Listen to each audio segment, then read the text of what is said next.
இறையாண்மை உள்ள தமிழ் தேசம் அமைக்க வேண்டும் என்பதில் உறுதியா இருக்கிறேன். அப்புறம் அந்த கோரிக்கைக்காக என்னதுக்கு இதை சீர்குலைக்கிறதுக்கு அரசு தான் நடவடிக்கை எடுத்து அவங்கள பழி வாங்கின இந்த இயக்கத்தை தடை பண்ணணும் என்கின்ற துரோக வேலை. நீதான் வீரம் உள்ளவனாச்ச. இறையாண்மை உள்ள தமிழ்நாடு என்பது தனி தமிழ்நாடு தான். அதுக்கு ஒரு மறைமுக பெயர் தான் அது. அதை வெளிப்படையா சொல்றதுல என்ன பெரியார் சொன்னாரு, எந்த பிரிவினை தடை சட்டம் வந்தாலும் நான் பிரிவினையை கைவிட மாட்டேன். அவர் வீரனா நீ வீரனா? அந்த பெரியார குறை சொல்றதுக்கு இந்த மணி அரசுக்கு என்ன தகுதி இருக்கு? சுதந்திர தனி நாடு தான் நமது லட்சியம் 95 வயசு கிழமை எழுதினாரு. உனக்கு என்ன கேடு? எழுது. தமிழ் இந்துன்னு நான் ஏன் சொல்றேன்? பிராமண ஆதிக்கத்தையும் ஆரிய ஆதிக்கத்தையும் இந்து மதத்திலிருந்து நீக்கிவிட்டு இது நம்முடைய மதம் இந்து மதம்ன்றது, இதுல இவங்களோட ஆதிக்கத்தை நீக்கிட்டா போதும் அப்படின்னு அவர் சொல்றாரு. இளையராஜா இப்போ 3 நாளைக்கு முன்னாடி என்ன நடந்தது? அர்த்த மண்டபத்துக்குள்ள வரக்கூடாதுன்றான். ஏன் என்ன மரபுன்றான், ஆகமன்றான். அப்ப அதெல்லாம் மணியரசன் ஆகமத்தை எப்படி ஒழிக்க போறாரு? மரபுகளை எப்படி ஒழிக்க போறாரு? இதே மணியரசன் எழுதுறாரு, பார்ப்பனர்னு அழைக்க கூடாதான், அது பண்பாட்டு இழிவு பண்பு. பாப்பான்னு சொல்லிட்டா பார்ப்பனர்களுக்கு வலிக்கணும். மணியரசனுக்கு ஏன் வலிக்குது? மணியரசன் பார்ப்பன தாசனாக ஆகிவிட்டார், அதனால வலிக்குது. அன்னைக்கு மாப்போசிக்கு வலித்தது. அதனால தான் மாப்போசி ஒரு குருன்னு நாம சொல்றோம். பெரியாரை ஈவேரா கும்பல் என்று சொல்லுகிற மணியரசன் அந்த செத்து போன சங்கராச்சாரியை மட்டும் சந்திரசேகர சாமிகள்னு எழுதுறதுக்கு என்ன காரணம்? சந்திரசேகரர் இரு போட்டு நீ உனக்கு தைரியம் தான் சுப்பிரமணியன் கும்பல், காஞ்சி மட கும்பல் எழுத பார்ப்போம். ஒரே மேடையில கூட நான் மணியரசன் கூட விவாதத்திற்கு தயாராகிறேன். அவர் எப்போ ஒன்னா எங்க ஒன்னா கூப்பிட்டோம். பல தடவை நீங்க கூப்பிட்டீங்களே, வரமாட்டாரு. வரட்டும். ஈவேரா கும்பல்னு சொல்றாரு, மணியரசன் கும்பல்னு சொல்றதுக்கு எங்களுக்கு ரொம்ப நேரம் ஆகாது. ஆனா சொல்ல மாட்டோம், ஏன்னா அங்க கும்பலே இல்ல. மணியரசன் கூட இருந்த முக்கால் கூடாரம் காலி ஆயிடுச்சு. ஆள் இல்லாதனால 4 சாமியார் பசங்களை புடிச்சு வச்சுக்கின்னு தமிழ் தேசிய பேர் இயக்கம்னு பேரை வச்சுக்கின்னு திருச்செந்தூர் கோயிலுக்கு சட்டம் இல்லாம போறாங்க. முதல்ல மானம் வெக்கம் சூடு சொல்லணும் இல்லையா? எதுக்கு சட்டம் இல்லாம வர சொல்றான்? தோல்ல பூணூலுக்குதா இல்லையான்னு பாக்கணும் தான் சட்டை கைட்டு போட்டு வான்றான். ஏதாவது பெரியாரை பற்றி தவறா மக்கள் மத்தியில தொடர்ந்து குறை சொல்லி கொண்டே இருக்க வேண்டும் என்ற எண்ணம் தான் மணியரசனுக்கு மேலோங்கி இருக்கு. எனக்கு என்ன தெரியுதுன்னா, மணியரசனை பெரியார் நிம்மதியா தூங்க விட மாட்டேன்றார் தான் தோணுது. ஒவ்வொரு நாளும் பெரியாரை பத்தி தான். இன்னும் மணியரசன் இதுல சொல்றாரு, இந்துல செக்குலரிசம் இருக்கு, இதுல மதமே இல்லை. இதெல்லாம் இந்த புத்தகத்துல எழுதியிருக்காரு. தேவாரம், திருவாசகம், 4000 திவ்ய பிரபந்தம், இதுதான் தமிழர்களுக்கான வேத நூல்னு எழுதியிருக்காரு. இதுல திருக்குறள்ல கூட விட்டாரு. தேவாரத்துல எல்லாம் என்ன இருக்கு? கடவுள் இல்லை என்று சொல்லுகிற மனைவியை நான் பெண்டால வேணும், எனக்கு வரம் தருள்வாய்னா எழுதியிருக்கிறான். அப்ப எவ்வளவு கொடூரமா தேவாரத்துல எழுதியிருக்கிறான். அதை நீங்க வேத நூல்னு சொல்றீங்களே. ட்ரைப்ஸ் பார்வையாளர்களுக்கு வணக்கம். ஈழத்தில் கருணா, தமிழ்நாட்டில் சுபவி என்ற தலைப்பில் மணியரசன் ஒரு வீடியோ ஒன்றை வெளியிட்டுள்ளார். அந்த வீடியோவில் பெரியார் குறித்தும் திராவிட இயக்கம் குறித்தும் சுபவி குறித்தும் ஐயா வாலாசா வல்லவன் குறித்தும் பல்வேறு விமர்சனங்களை அவர் முன்வைத்துள்ளார். இது தொடர்பாக நம்மிடையே விளக்கம் அளிக்க, பதிலடி கொடுக்க மார்க்சிய பெரியாரிய பொதுவுடைமை கட்சியின் துணை பொதுச் செயலாளர் தோழர் வாலாசா வல்லவன் அவர்கள் நம்மோடு இணைந்துள்ளார். வாருங்கள், அவரோடு விவாதிக்கலாம். தோழர் வணக்கம். வணக்கங்க. வணக்கம். உங்கள் குறித்தும் ஐயா சுபவி குறித்து, பெரியார் குறித்து கடுமையான விமர்சனங்களை மணியரசன் வச்சிருக்கிறாரு. அவர் என்ன சொல்றாரு அப்படின்னா, அந்த பேட்டியினுடைய துவக்கத்திலேயே என்னுடைய விமர்சனங்களை, அதாவது மணியரசனுடைய விமர்சனங்களை நேராக சந்திக்க இவர்களுக்கு துணிவில்லை, என்னை எதிர்கொள்வதற்கு அவர்களிடம் சரக்கில்லை, அதனால் மாப்போசியோடு என்னை சேர்த்து அவர்கள் விமர்சிக்கிறார்கள் அப்படின்னு உங்களை குற்றஞ்சாட்டுறாரு. இது பற்றி நீங்க என்ன நினைக்கிறீங்க? ட்ரைப்ஸ் பார்வையாளர்களுக்கு வணக்கம். தமிழ் தேசிய பேரியக்கத்தினுடைய தலைவர் நம்மளுடைய தோழர், இப்போ அவர் தோழர் இல்லை, முன்னாள் தோழர் மணியரசன் அவர்கள் அண்மையில் ஒரு காணொலி வெளியிட்டிருக்கிறார். முழுக்க 1 மணி நேரம் பேராசிரியர் சுபவீர பாண்டியன் அவர்களை தனிப்பட்ட முறையில் மிகவும் தரைக்குறைவான வார்த்தைகளில் அவர் விமர்சனம் செய்திருக்கிறார். உண்மையிலேயே மணியரசனுக்கு என்று ஒரு அரசியல் இருந்தால் அரசியல் ரீதியாக கருத்துக்களை தெரிவித்திருப்பார். அவர்கிட்ட அரசியல் இல்லை. இருந்த அரசியல்லாம் ஒவ்வொன்றா விட்டுட்டு இப்போ அரசியலே தமிழ் தேசிய உண்மையான அரசியல் இல்லாததுனால கோவப்படுறாரு, எரிச்சல் அடைகிறாரு. அதனால அவர் பேசினாலே அப்படியே ஒரே அவருக்கு ஷார்ட் டெம்பர் ஆகி கண்டபடி திட்ட ஆரம்பிச்சிடுறாரு. இன்னொன்று, தோழர் மணியரசன் அவர்களை, அவரை பற்றி அவருடைய கொள்கைகளில் விமர்சனம் செய்ய சரக்கே இல்லை, அதனால்தான் வாலாஜா வல்லவன் மாப்போசியை பற்றி எழுதுறாருன்னு அதில் சொல்லி, அது உண்மை இல்லை. அந்த நூல் 2012ஆம் ஆண்டு அருகோபாலன், முனைவர் அருகோபாலன் அவர்கள் தென்மொழி ஏட்டில் எழுதினார். அதுக்கு முன்னாடி அருகோபாலன் வந்து அவருடைய எழுகதில் நிறைய எழுதுவார். மாப்போசி இல்லாத தமிழகம், தலையில்லா முண்டம், அதாவது தலையில்லா தமிழகம் போன்றது, முண்டம் போன்றது, அந்த அளவுக்கு மாப்போசிய. அப்புறம் பெரியார் கன்னடியர், மாப்போசி, பெரியார் கன்னடியர், அந்த காஞ்சி செத்துப்போன சங்கராச்சாரி கன்னடியர், 2 பேரும் ஒன்றாக சேர்ந்து கொண்டு இவங்கெல்லாம் வந்து கூட்டு கலவணை செய்து ஒருத்தர் ஆன்மீக துறையிலையும் ஒருத்தர் லௌகீக துறையிலையும் தமிழ்நாட்டுக்கு எதிராக செயல்பட்டார்கள்லாம் அருகோபாலன் எழுதினார்.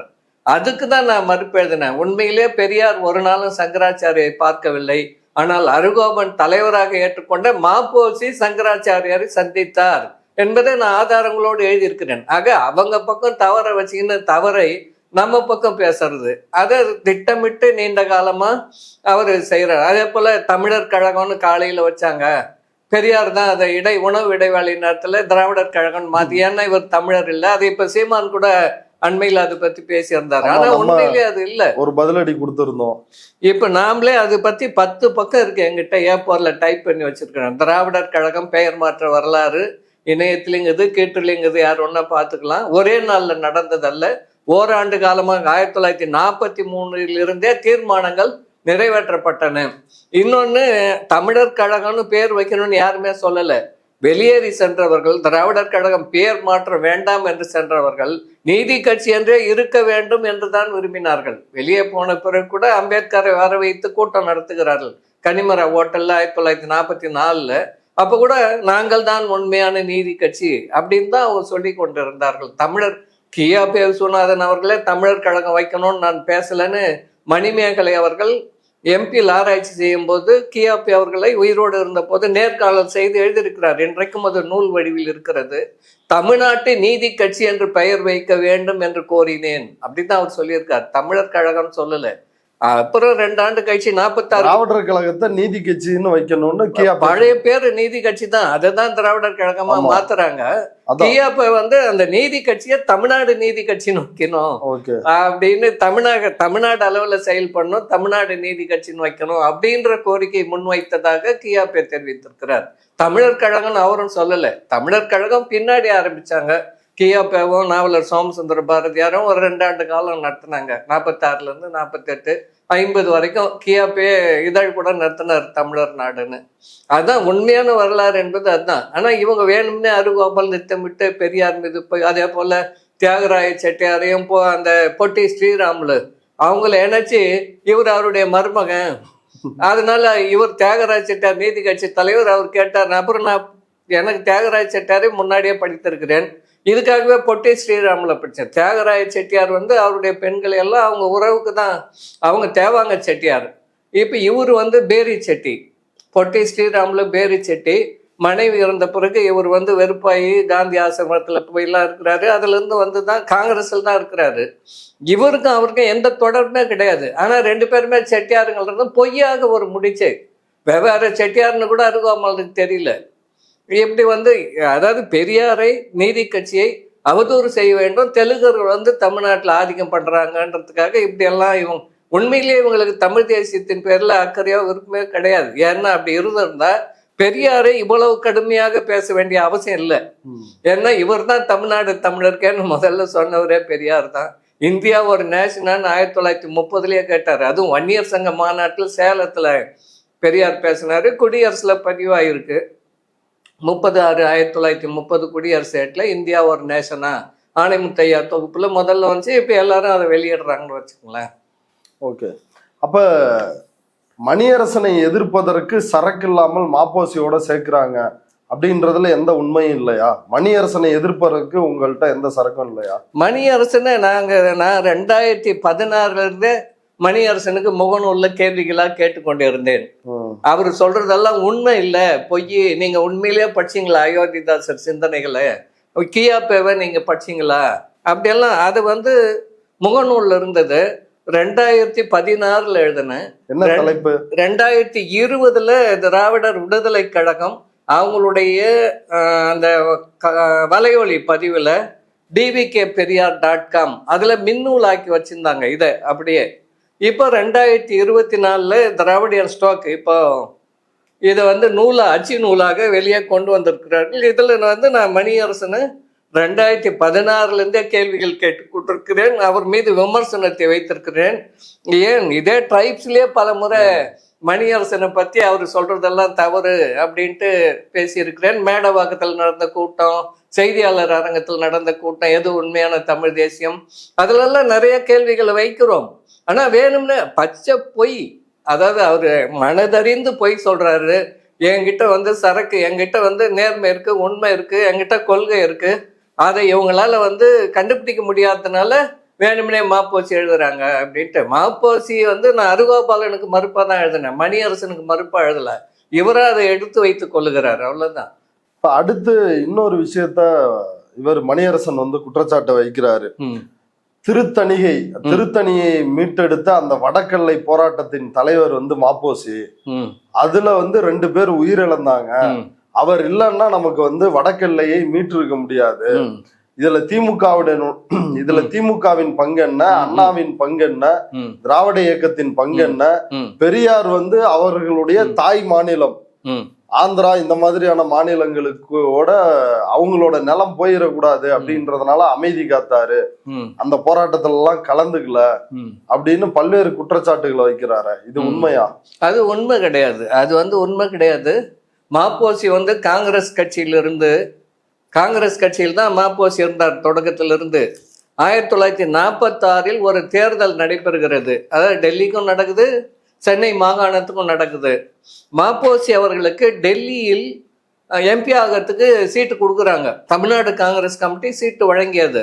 ஆனால் அந்த பட்டியல் டெல்லிக்கு போன பிறகு, இதை நான் சொல்ல, மாப்போசி எனது போராட்டத்தில் எழுதியிருக்கிறார்.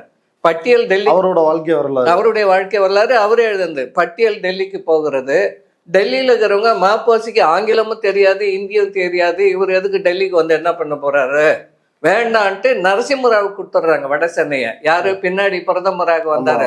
நரசிம்மராவ். ஏன்னா ஆந்திரா நம்மோடு இருந்தது, சென்னை மாகாணத்தில் இருந்தது. சென்னையில் காங்கிரஸ் கட்சி 1920 மொழிவாரி மாநிலமா பிரிக்கிறாங்க. அப்ப பிரிக்கும் போது எல்லா மாநிலங்களுக்கும் தலைநகரை அந்தந்த மாநிலத்தில் வச்சாங்க. கேரளா காங்கிரஸ் கமிட்டின்னா கேரளாவில் இருந்தது, கர்நாடகம், எல்லா இடத்துக்கும். ஆனா ஆந்திரா காங்கிரஸ் கமிட்டிக்கு தலைநகரை சென்னையிலேயே வைத்தார்கள். இதை நான் சொல்ல, வடக்கல்லை போராட்ட குழுவினுடைய செயலாளர் கோல்டன் சுப்பிரமணியம் தணிகை மீட்சியும் வடக்கல்லை போராட்டம்னு புத்தகம் எழுதியிருக்காரு. அதெல்லாம் அவரே சொல்றாரு, 20 பண்ண தப்பு, எங்களெல்லாம் தமிழ்நாடு காங்கிரஸ் கட்சியில சேர்க்கல, ஆந்திரா காங்கிரஸ் கட்சியில சேர்த்துட்டாங்க. அதே போல அவர் கோரிக்கை வைக்கிறாரு, தெற்கல்லை போராட்டம், நேசமணி. அவர் என்ன சொல்றாருன்னா, எங்களை முதல்ல தமிழ்நாடு காங்கிரஸ் கமிட்டியில சேருங்க, அப்புறம் எங்க பகுதியை தமிழ்நாட்டில் சேருங்க. அவரது 2 கோரிக்கை தான். எங்களை தமிழ்நாடு காங்கிரஸ் கட்சியில கமிட்டியில சேருங்க, எங்களை ஏன் கேரளா காங்கிரஸ்ல வைக்கிறீங்க? அப்போ 1920 செய்யப்பட்ட தவறு. அப்புறம் சென்னையை தலைநகரா வச்சதுனால என்ன ஆச்சுன்னா, 1920 53 ஆந்திரா பிரிந்து போகிற வரை இங்க தேர்தல் நடைபெறும் போதெல்லாம் 50 விழுக்காடு இடங்களை ஆந்திராவுக்கு கொடுத்தோம், ஆந்திரா காங்கிரஸ் கமிட்டிக்கு. இதை நான் சொல்ல, அவர் மாப்போசியும் எழுதுறாரு, கோல்டன் சுப்பிரமணியம் எழுதுறாங்க. அவங்க தான் சொல்றாங்க இதெல்லாம். இங்க வந்து இப்ப 40 கவுன்சிலர் இருக்குதுன்னா சென்னைக்கு 20 ஆந்திரா காங்கிரஸ் கமிட்டி கொடுத்தாங்கன்னு எழுதியிருக்கிறாங்க. அப்ப அந்த அடிப்படையில் தான் அங்க வந்து ஒரு எம்பி சீட்டு நரசிம்மராவ் கொடுக்குறாங்க. அப்பதான் மாப்போசி வந்து தெலுங்கு அவனுக்கு நான் வேலை செய்ய மாட்டேன் 46 எதிர்க்கிறாரு. எதிர்த்த போது அதை வந்து மாப்போசியை பற்றி ஒருத்தர் ஆய்வு பண்ணியிருக்காரு. தமிழ் நேஷனலிசம்னு புக்காகவும் வந்திருக்கு, மாநில கல்லூரி பேராசிரியர். அதில் அவர் எழுதுறாரு, இவர் நரசிம்மராவுக்கு எதிராக வேலை செய்ய மாட்டேன்றதுனால காங்கிரஸ் கட்சியிலேருந்து இவருக்கு நோட்டீஸ் கொடுத்தாங்க. நரசிம்மராவ் தான் காப்பாற்றி விட்டாரு. இல்லை மாப்போசி எனக்கு ஆதரவாக வேலை எல்லாம் செஞ்சாருன்னு சொல்லி இவரை காப்பாற்றினாரு 46லன்ட்டு பிஹெச்டி தீசிஸ்லேயே இருக்கு. ஆக அந்த தெலுங்கு எதிர்ப்பு என்பது மாப்போசிக்கு 46 இவருக்கு சீட்டு கிடைக்காதனால ஏற்பட்ட எதிர்ப்பு. ஆங்கில எதிர்ப்பு என்பதும் இவருக்கு ஆங்கிலம் தெரியாது, இந்தியும் தெரியாதுன்னு சீட்டு கொடுக்காதனால ஆங்கிலத்தின் மீதான வெறுப்பு, எதிர்ப்பு. அப்படிதான் மாப்போசிக்கு தெலுங்கு எதிர்ப்பும் ஆங்கில எதிர்ப்பும் ஏற்பட்டது. அப்புறம் நீங்க கேட்ட வடக்கல்லை பத்தி 46 இவர் எழுதினாரு, நான் இல்லைன்னு சொல்ல. அதாவது 46 தமிழ் முரசு ஏடு 47 தமிழ் முரசு ஏடு தொடங்கினப்போ தலையை கொடுத்தேனும் தலைநகரை காப்பேன்னு எழுதினாரு. அடுத்த இதழிலேயே தேப்பவமையை கண்டிச்சு எழுதினாரு. தலையை கொடுக்க தேவையில்ல, தமிழ்நாட்டை காக்க அப்படின்னு சொல்லி கண்டிச்சு எழுதிட்டாரு அவங்க இதழிலேயே. அதே தமிழ் செய்தியிலேயே இருக்கு. அதுவும் யாரு தேப்ப மீனாட்சி சுந்தரம் ஓகே அவரு கண்டிச்சு எழுதினாரு. அது அவங்க இதழிலேயே தான் எழுதினாரு. ஆனா பின்னாடி இவங்க என்னன்னா, இவரு தொடர்ந்து இதழில் எழுதின்னு இருந்தாரு. போராட்டத்தை தொடங்கியவர் வடக்கல்லை மங்களங்கிழார். போராடியவர்கள் அந்த பகுதி மக்கள். அதனுடைய தளபதி கே விநாயகம். அவர் யாருன்னா அன்புமணி ராமதாஸுடைய மாமனாருக்கு மாமனார். பாமகல இருக்கிற அன்புமணி ராமதாஸ்க்கு மாமனாருக்கு மாமனார். வடக்கல்லை போராட்டனுடைய குழு கூட்டம் முழுக்க திருத்தணியில் வன்னியர் குல சத்திரிய சங்க கட்டடத்துல நடந்தது. ஏன்னா வேற எங்கன்னா போட்டா தெலுங்கர் வந்து அடிச்சுடுவாங்க. வன்னியர்கள்னா கொஞ்சம் அவங்களுக்கு பயம் இருக்கு, இவங்க திருப்பி அடிப்பாங்கன்ட்டு. அதுக்காக அங்கதான் கூட்டம். நான் சொல்ல, இதெல்லாம் அவங்க தான் எழுதுறாங்க. வடக்கல்லை போராட்டத்தை அந்த கோல்டன் சுப்பிரமணியம் எழுதுறாரு. அப்ப இது போல அந்த மக்கள் போராடினார்கள். 52ல ராஜாஜி முதலமைச்சரா வர்றாரு. அதனால ராஜாஜிக்கு மாப்போசி சிஷியரா இருக்கிறாரு. அது எல்லாருக்கும் தெரிந்த உண்மை இல்லையா? ஆமா. அதனால என்னாச்சுன்னா, இவருக்கு தலைவரா கொடுத்தோம்னா கொஞ்சம் எளிதா போராட்டம் இல்லாம வாங்கி கொடுத்துருவாருன்னு நினைத்து விநாயகம் தான் இவரை மாப்போசி 1953ல வடக்கல்லை போராட்ட குழுக்கு தலைவரை அறிவிக்கிறாரு. அது வரைக்கும் இவருக்கும் அதுக்கும் இவர் பாட்டுக்கு இவர் எழுதுவாரு, போராட்டம் பாட்டுக்கு போராட்டம் தனியா நடந்துன்னு தான் இருக்கு. இவர் தலைவரை அறிவிக்கிறாங்க. ஆனா விநாயகம் எதிர்பார்த்ததுக்கு மாறாக இவரு வந்து சொல்லி எதுவுமே பண்ணல. இப்ப உதாரணத்துக்கு ஒண்ணு சொல்றேன். ராஜாஜிக்கு நெருக்கமா இருக்கிறதுனால மாப்போசி எளிதா வாங்கி கொடுத்துருவாரு, எல்லை பிரச்சனை தீர்ந்துரும் அப்படின்னு நினைச்சாங்க. ஆனா நினைச்ச மாதிரி நடக்கல. ஒண்ணு சொல்றேன். கோல்டன் சுப்பிரமணியம் எழுதியிருக்கிறாரு. டெல்லிக்கு போனாங்க பிரதமர் நேருவை பார்க்க. டெல்லிக்கு போயிட்டு வடக்கல்லை பிரச்சனை தொடர்பாக தான் விநாயகர் தலைமையில் போனாங்க. கோல்டன் சுப்பிரமணியம் போயிருக்காரு, எழுதியிருக்கிறாங்க. அவங்க போனப்ப மாப்போசி டெல்லியில் தான் இருந்தாரு. டெல்லி தமிழ்ச்சங்கத்துல பேசுறதுக்கு வந்தாருன்னு எழுதியிருக்கிறாங்க. ஆனால் நேருவை பார்க்க மாப்போசி வரவில்லை, பயம் அப்படின்ட்டு நான் சொல்ல. கோல்டன் சுப்பிரமணியம் எழுதியிருக்காரு. தமிழக வடக்கல்லை தனியை மீட்சியும் வடக்கல்லை போராட்டமும். அப்ப உண்மையிலேயே இன்னொன்னு சொல்றேன். ராஜாஜி வந்து முதலமைச்சர், இவர் தானே தலைவர். ராஜாஜி முதலமைச்சர் ஆந்திரா பிரிவினை மசோதாவை சென்னை சட்டமன்றத்துல வைக்கிறாரு. அப்ப வைக்கும் போதே நாம எதெல்லாம் கேட்கிறோமோ அதெல்லாம் ஆந்திராவுக்கு சொந்தம்னு எழுதி வச்சுட்டாரு மசோதா சட்டமன்றத்துல. அப்ப கோசல்ராமன், ஜீவா உள்ளிட்ட பல பேர், கோவிந்தசாமி எல்லாம் கண்டிக்கிறாங்க. கோசல்ராமன் காங்கிரஸ்காரரு. அப்ப ராஜாஜி பார்த்து கேட்கிறாரு, யோ நீ ஆந்திராக்காரன், இந்த 20 தமிழர்கள் சுட்டு கொண்டாங்க இல்லையா, அந்த ஊருக்கு பக்கத்துல இருந்து குடிபெயர்ந்து வந்தவர்கள் ராஜாஜியினுடைய ராஜாஜி குடும்பத்தினர், நீ ஆந்திரர்களுக்கு சாதகமா செயல்படுற அப்படின்னு எல்லாரும் கண்டிச்சு எழுதுனாங்க. ஆனா மாப்போசி அப்ப மேலவை தலைவரா இருந்தாரு. அப்ப அவர் என்ன சொல்றாருன்னா, அதாவது நமக்கு தான் சேரணும், சந்தர்ப்பம் சூழ்நிலை காரணமாக முதல்வர் அவ்வாறு செய்ய நேர்ந்து விட்டது, இதை யாரும் பெருசுப்படுத்துவானா? எதை நாம கேட்கிறோமே அதை ஆந்திரா குடுன்னு வச்சிருக்கிறாரு, அதை ஏன்டா வச்சு தப்புன்னு சொல்றதுக்கு வக்கு இல்ல, அதை யாரும் பெருசுப்படுத்துவானான்னு சொல்றவர் தான் வடக்கல்லை போராட்டம் இவர் தான் சாதிச்சார்னு இவங்க பேசுறாங்க. என் புத்தகத்துல இது பெரியார் தமிழினத்தின் பகைவரா நிமிர் பதிப்பகம் வெளியிட்டு இருக்கிறாங்க. இதுல வடக்கல்லை தெற்கல்லை முழுக்க இந்த எல்லை போராட்டங்களை பத்தி என்னென்ன நடந்ததுன்னு சட்டமன்றம் நாடாளுமன்ற விவாதங்கள் அன்றைய ஏடுகள் எல்லாத்துலயும் இருந்து எடுத்து எழுதியிருக்கிறேன். அதை பார்த்து எல்லாருமே தெரிஞ்சுக்கலாம். ஆகவே இவரை பொறுத்த வரைக்கும் இவருடைய சுயநலத்துக்காக அதை பாதுகாத்து கொண்டார். இன்னொன்னு, நேரு தான், அதாவது பொட்டி ஸ்ரீராமுல உண்ணாவிரதம் இருந்து இறந்த பிறகு தகராறுக்கு ஆந்திரா பிரிவினைக்கு தகராறுக்கு இடமில்லாத 12 மாவட்டங்களை கொண்ட ஒரு தனி ஆந்திரா அமையும்ன்றாரு. பொட்டி ஸ்ரீராமு இறந்த பிறகு மிகப்பெரிய கலவரம், விஜயவாடா ரயில் நிலையம் எரிக்கப்படுகிறது, இராணுவம் வரவழைக்கப்பட்டு துப்பாக்கி சூடு நடந்து ஒரு 5 பேர் இறந்து போறாங்க. அதன் பிறகுதான் நேரு அறிவிக்கிறாரு. அறிவிக்கும் போது ஒரு தவறான இது அதாவது என்னன்னா, இப்ப என்னன்னா அந்த பகுதி அங்க இருந்தது இல்லையா, அது எல்லாமே ஆந்திராக்கு போற மாதிரி அவர் பாராளுமன்றத்துல அறிவிச்சிட்டாரு. அப்ப எல்லை கோடுன்னு ஒண்ணு போடணும். 1946ல தார் கமிஷன், ஒன்மேன் கமிஷன் போட்டாங்க. இந்த மொழிவாரி மாநிலங்கள் பிரிஞ்சா என்ன பண்ணலான்ட்டு கவர்மெண்ட் ஆஃப் இந்தியா. அப்ப தார் என்ன சொல்றாருன்னா, மொழிவாரி மாநிலங்கள் இப்போது பிரிய தேவையில்லை, அப்படி பிரிகிற பட்சத்தில் எப்போது பிரியறது இருந்தால் 70 விழுக்காடு மக்கள் எந்த மொழியை பேசுகிறார்களோ அதை அந்த பகுதியோடு சேர்க்கணும் அப்படின்றது தான் தார் கமிஷனுடைய முடிவு. அப்போ திருத்தணி எல்லாம் நமக்கு வரணும். ஆனால் இதுக்கு மாறாக நேரு வந்து அறிவிச்சிடறாரு தகராறுக்கு இடம் இல்லாமல். இப்போ தகராறுக்கு இடம் இருக்கு. ஒவ்வொரு ஊர்லேயும் வந்து தமிழ் பேசுகிற மக்கள் அதிகமாக இருந்தாங்க. அப்போ யாரை எதிர்த்து போராடணும்? நேரு ஆனால் மாப்போசி அதை செய்யலை. ஏன்னா அவர் காங்கிரஸ் கட்சிக்குள்ளேயே இருக்கிறாரு. 54 வரைக்கும் இருக்கிறாரு. ஆந்திரா பிரிஞ்சு போகிறது 53 அக்டோபர் 1. அதனால் நேரு எதிர்க்கல. அதுக்கு பதிலாக என்ன பண்ணுறாருன்னா தெலுங்கர்களை அங்கே போய் ஹைதராபாத்தில் அங்கே போய் திருத்தணியான நகரில் கூட்டம் போடுறது, தெலுங்கர்கள் அடிச்சாங்க கொண்டாங்கன்னு சொல்கிறது. அதான் என்ன சொன்னார், நீ கண்டபடி கல்லறிவை எவனா எப்படின்னா அடிக்கட்டு போட்டான் நீங்க குருசாமி சொன்னார். அதாவது இங்கே நீங்கள் இவங்களை எதிர்க்கிறதால 100ல் 1 பங்காவது நேரு எதிர். அண்ணா தான் சொன்னார். யார் பிரிச்சாங்களோ அண்ணா ஒண்ணுமே செய்யலன்னு மணியரசு பேசியிருக்காரு. அதெல்லாம் உண்மை கிடையாது. திருத்தணியுடைய நகர செயலாளர் பேர் சம்பந்தம், திமுக நகர செயலாளர். கல்லடிப்பட்டு மண்டையில அடிப்பட்டு ரத்தம் ஒழுகி காவல்துறை அடிச்சு அவர் படம் தினத்தந்தியில வந்தது. ஒன்னாதான் இருந்தாங்க. அப்போ வந்து வடக்கல்லை போராட்ட குழுவும் தான் அறிவிக்கணும்னு சொல்லிட்டாங்க. இந்த கட்சி அந்த திமுக வந்து அரக்கோணத்துல இருந்து திருத்தணி வரைக்கும் 200 பேர் ஊர்வலம் போனாங்க பேனர் பிடிச்சின்னு. உடனே மாப்போசி கூப்பிட்டாரு, கட்சியெல்லாம் வரக்கூடாது, ஒற்றுமை இருக்காது. வடக்கல்லை விநாயகமே மாப்போசி கட்சி கிடையாது, தமிழரசு கழகம் கிடையாது.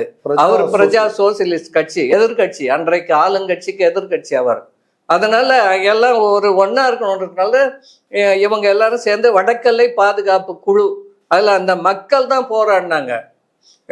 கோல்டன் சுப்பிரமணியம் எழுதியிருக்காரு, மணியரசன் வேணா படிக்கிட்டோம், நாங்க போராட்டம் பண்ணுவோம், மாப்போசி கார்ல வருவாரு, நின்று வேடிக்கை பார்த்துட்டு போவாரு. நான் சொல்ல, கோல்டன் சுப்பிரமணிய புத்தகம் வேணா நான் மணியரசனுக்கு அந்த புத்தகத்தை கொடுக்க தயாரா இருக்கிறேன். அவர் செயலாளர், கோல்டன் சுப்பிரமணியம் வந்து செயலாளர்.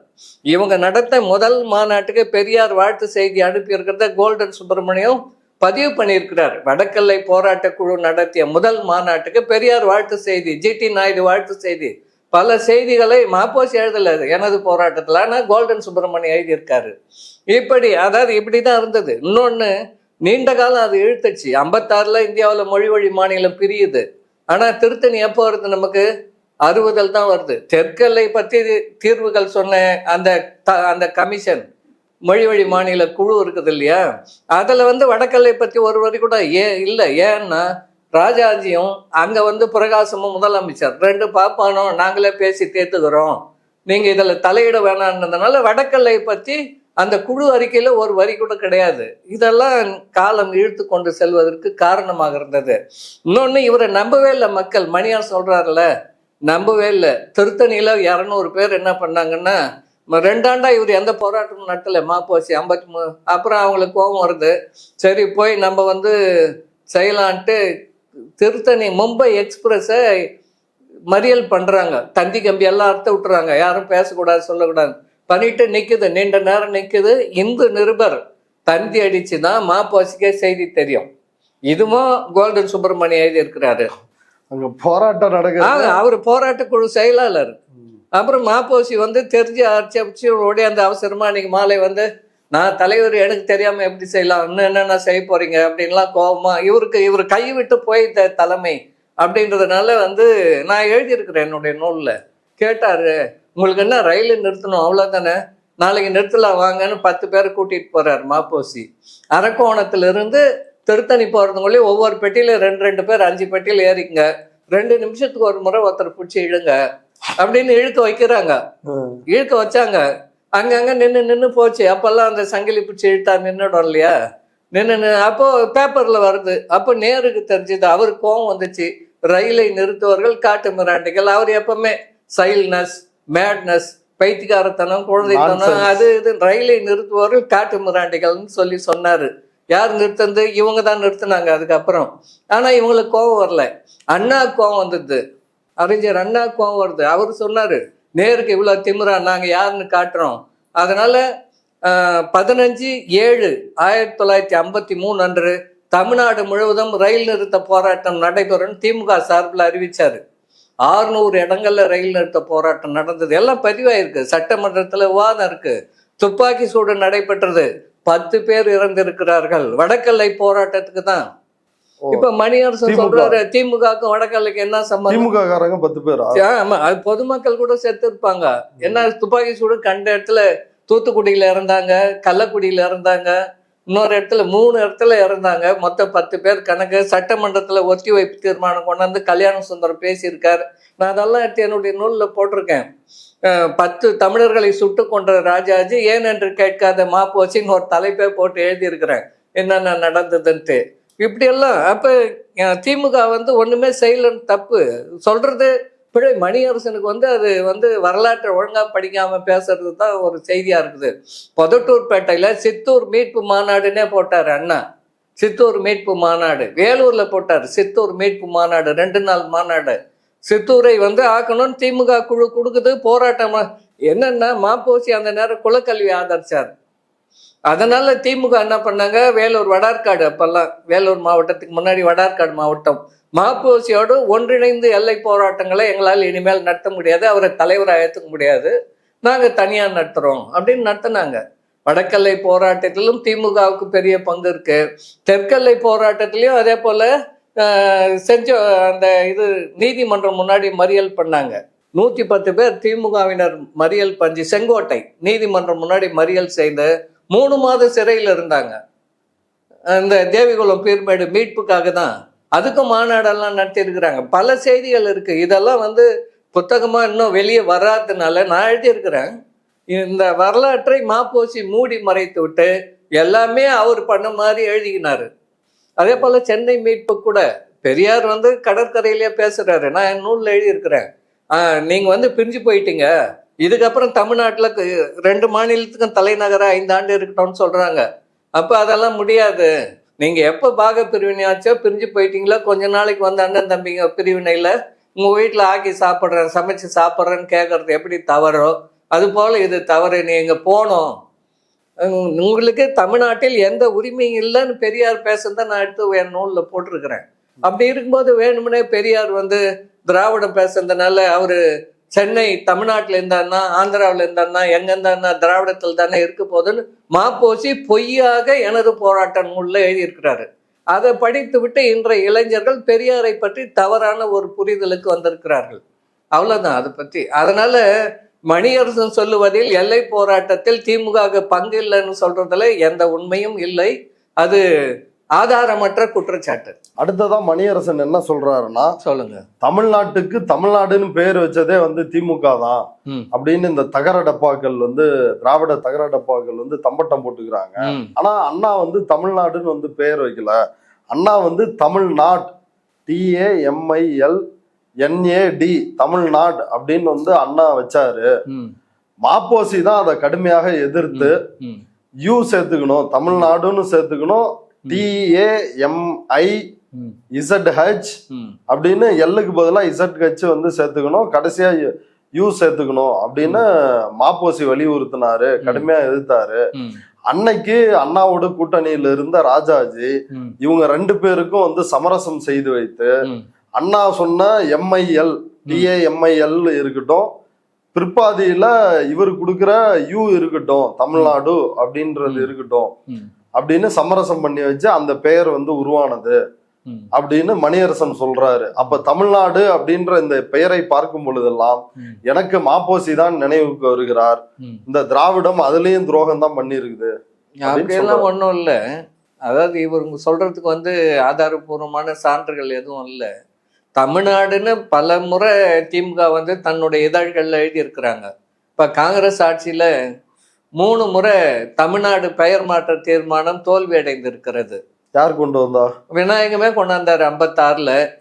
அதுக்கப்புறம் பிரஜா சோசியலிஸ்ட் கட்சியிலிருந்து சின்னதுரைன்னு 2 முறை கொண்டு வந்தாரு. அதுக்கப்புறம் அரங்கண்ணல் கொண்டு வந்தாரு, திமுக அரங்கண்ணல். அது எல்லாமே காங்கிரஸ் தமிழ்நாடுன்னு பேர் வைக்கணும் தான் அந்த தீர்மானம் தோற்கடிக்கப்பட்டிருக்கிறது. அதனால திமுக அப்படியெல்லாம் வைக்கணும்லாம் ஒன்றும் அப்படி இது கிடையாது. தமிழ்நாடு அப்படின்றத அப்போ மாப்போசி பேசினாருன்றதுக்கு சட்டமன்ற விவாத குறிப்புகள்ல எந்த ஆதாரமும் கிடையாது. அந்த வேணா பெயர் மாற்ற தீர்மானத்தை மணியரசன் எடுத்து காட்டட்டும். தமிழ்நாடு பெயர் மாற்ற தீர்மானம் முன்மொழிவு இருக்குல்ல, அதை எடுத்து காட்டட்டும், அதுல தப்பா இருக்குதுன்னு காட்டட்டும். மாப்போசி தனக்கு பெருமை வரணும்னு நினைச்சு இதெல்லாம் எழுதிக்கிட்டாரு. அதாவது அண்ணா விட ஒன்றும் மாப்போசி ஆங்கிலத்துல அறிவு படைத்தவர் கிடையாது. அண்ணா ஏல் பல்கலைக்கழகத்திலேயே ஆங்கிலத்துல மணிக்கணக்கா பேசினவர். அதனால மணியரசனுக்கு மாப்போசி பிடிக்குது. ஏன்னா இவர் மாப்போசி மூதாதை. மாப்போசி காலம் முழுக்க பெரியாரையும் திராவிடத்தை திட்டி தீர்த்தார். பதவிக்காக வந்து ராஜாஜி கேட்டுக்கிறதாலும் ஒட்டி கொண்டாரு. ஆனந்த விகடன்ல ஒரு கார்ட்டூன் போட்டான். அது மாப்போசியா செங்கோல் எடுத்து போட்டாரு. ஒரு நாற்காலியை தினம் மாப்போசி அவருடைய வீட்டுல இருந்து தலை மேல தூக்கின்னு வந்து அண்ணா வீட்டு வாசப்படி முன்னாடி உட்காந்துன்னு அமைச்சர் பதவிக்காக அண்ணா தம்பி வந்திருக்கிறேன் அப்படின்னு அது ஆனந்த விகடன்ல போட்டான். நம்ம போல திராவிட இயக்க இதழ்கள் யாருமே அவரை இழிவுபடுத்தணும்னு நினைக்கல. அந்த ஆனந்த விகடன் கார்ட்டூன் எடுத்து மாப்போசியா செங்கோல்ல போட்டிருக்கிறாரு. அது போல இவர் வந்து அந்த பக்கம் அவ்வளவு காலமா திராவிடத்தை திட்டிக் கொண்டிருந்தா நியாயமா திராவிடத்துல பதவியா கேட்க கூடாது. எம்எல்ஏவை கூட ஆயிருக்கூடாது. ராஜாஜியா சொன்னா கூட எனக்கு பிடிக்காது நீ போனியா போயா அப்படின்னு சொல்லிட்டு போனமே தவிர இவர் எதுக்கு வந்து இதுல பதவி காலம்பூரா நீ உழைச்சது காங்கிரஸுக்கு, நீ அதுல எல்லாம் கேட்டிருக்கணும் பதவி. இங்க வந்து திமுக கஷ்டப்பட்டு ஆட்சிக்கு வந்தா அதுல வந்து எனக்கு எது கொடு அதை கொடுன்னு கேட்கறது எந்த விதத்துல நியாயம்? அது நியாயம் கிடையாது. அதனால மாப்போசி தான் இதை வந்து திருத்தம் கொடுத்தாருன்றதுக்கு எந்த விதமான எழுத்துப்பூர்வமான சான்றும் இல்லை. இருந்தால் மணியரசன் கொடுக்கட்டும். ஓகே, சட்டமன்ற குறிப்புகள்ல இருந்து எடுத்துக்கிட்டோம். மசோதா முன்மொழிவில் இருக்கும்ல, தப்பு வந்தா கண்டிப்பா முன்மொழிவில் இருக்கும், அதை எடுத்து காட்டணும். நான் வேணான்னு சொல்லல. அடுத்து தமிழ் இந்து அப்படின்ற அந்த பகுதிக்குள்ள ஒரு பதிலை வந்து மணியரசன் சொல்றாரு. அந்த கேள்விக்குள்ள வர்றதுக்கு முன்னாடி அவர் சொன்ன பதில்ல இருந்து பேசுவோம். மதம் மாறுவது வந்து தவறு, அது வந்து சூழ்ச்சி சூது அப்படின்னு ஒரு கருத்தை வைக்கிறாரு.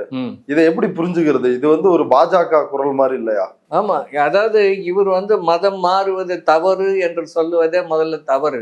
ஏன்னா ஒவ்வொரு மனிதனும் தான் எந்த மதத்தில் இருக்க வேண்டும், எந்த மதத்துக்கு போக வேண்டும் என்றது அவனுடைய அடிப்படை உரிமை.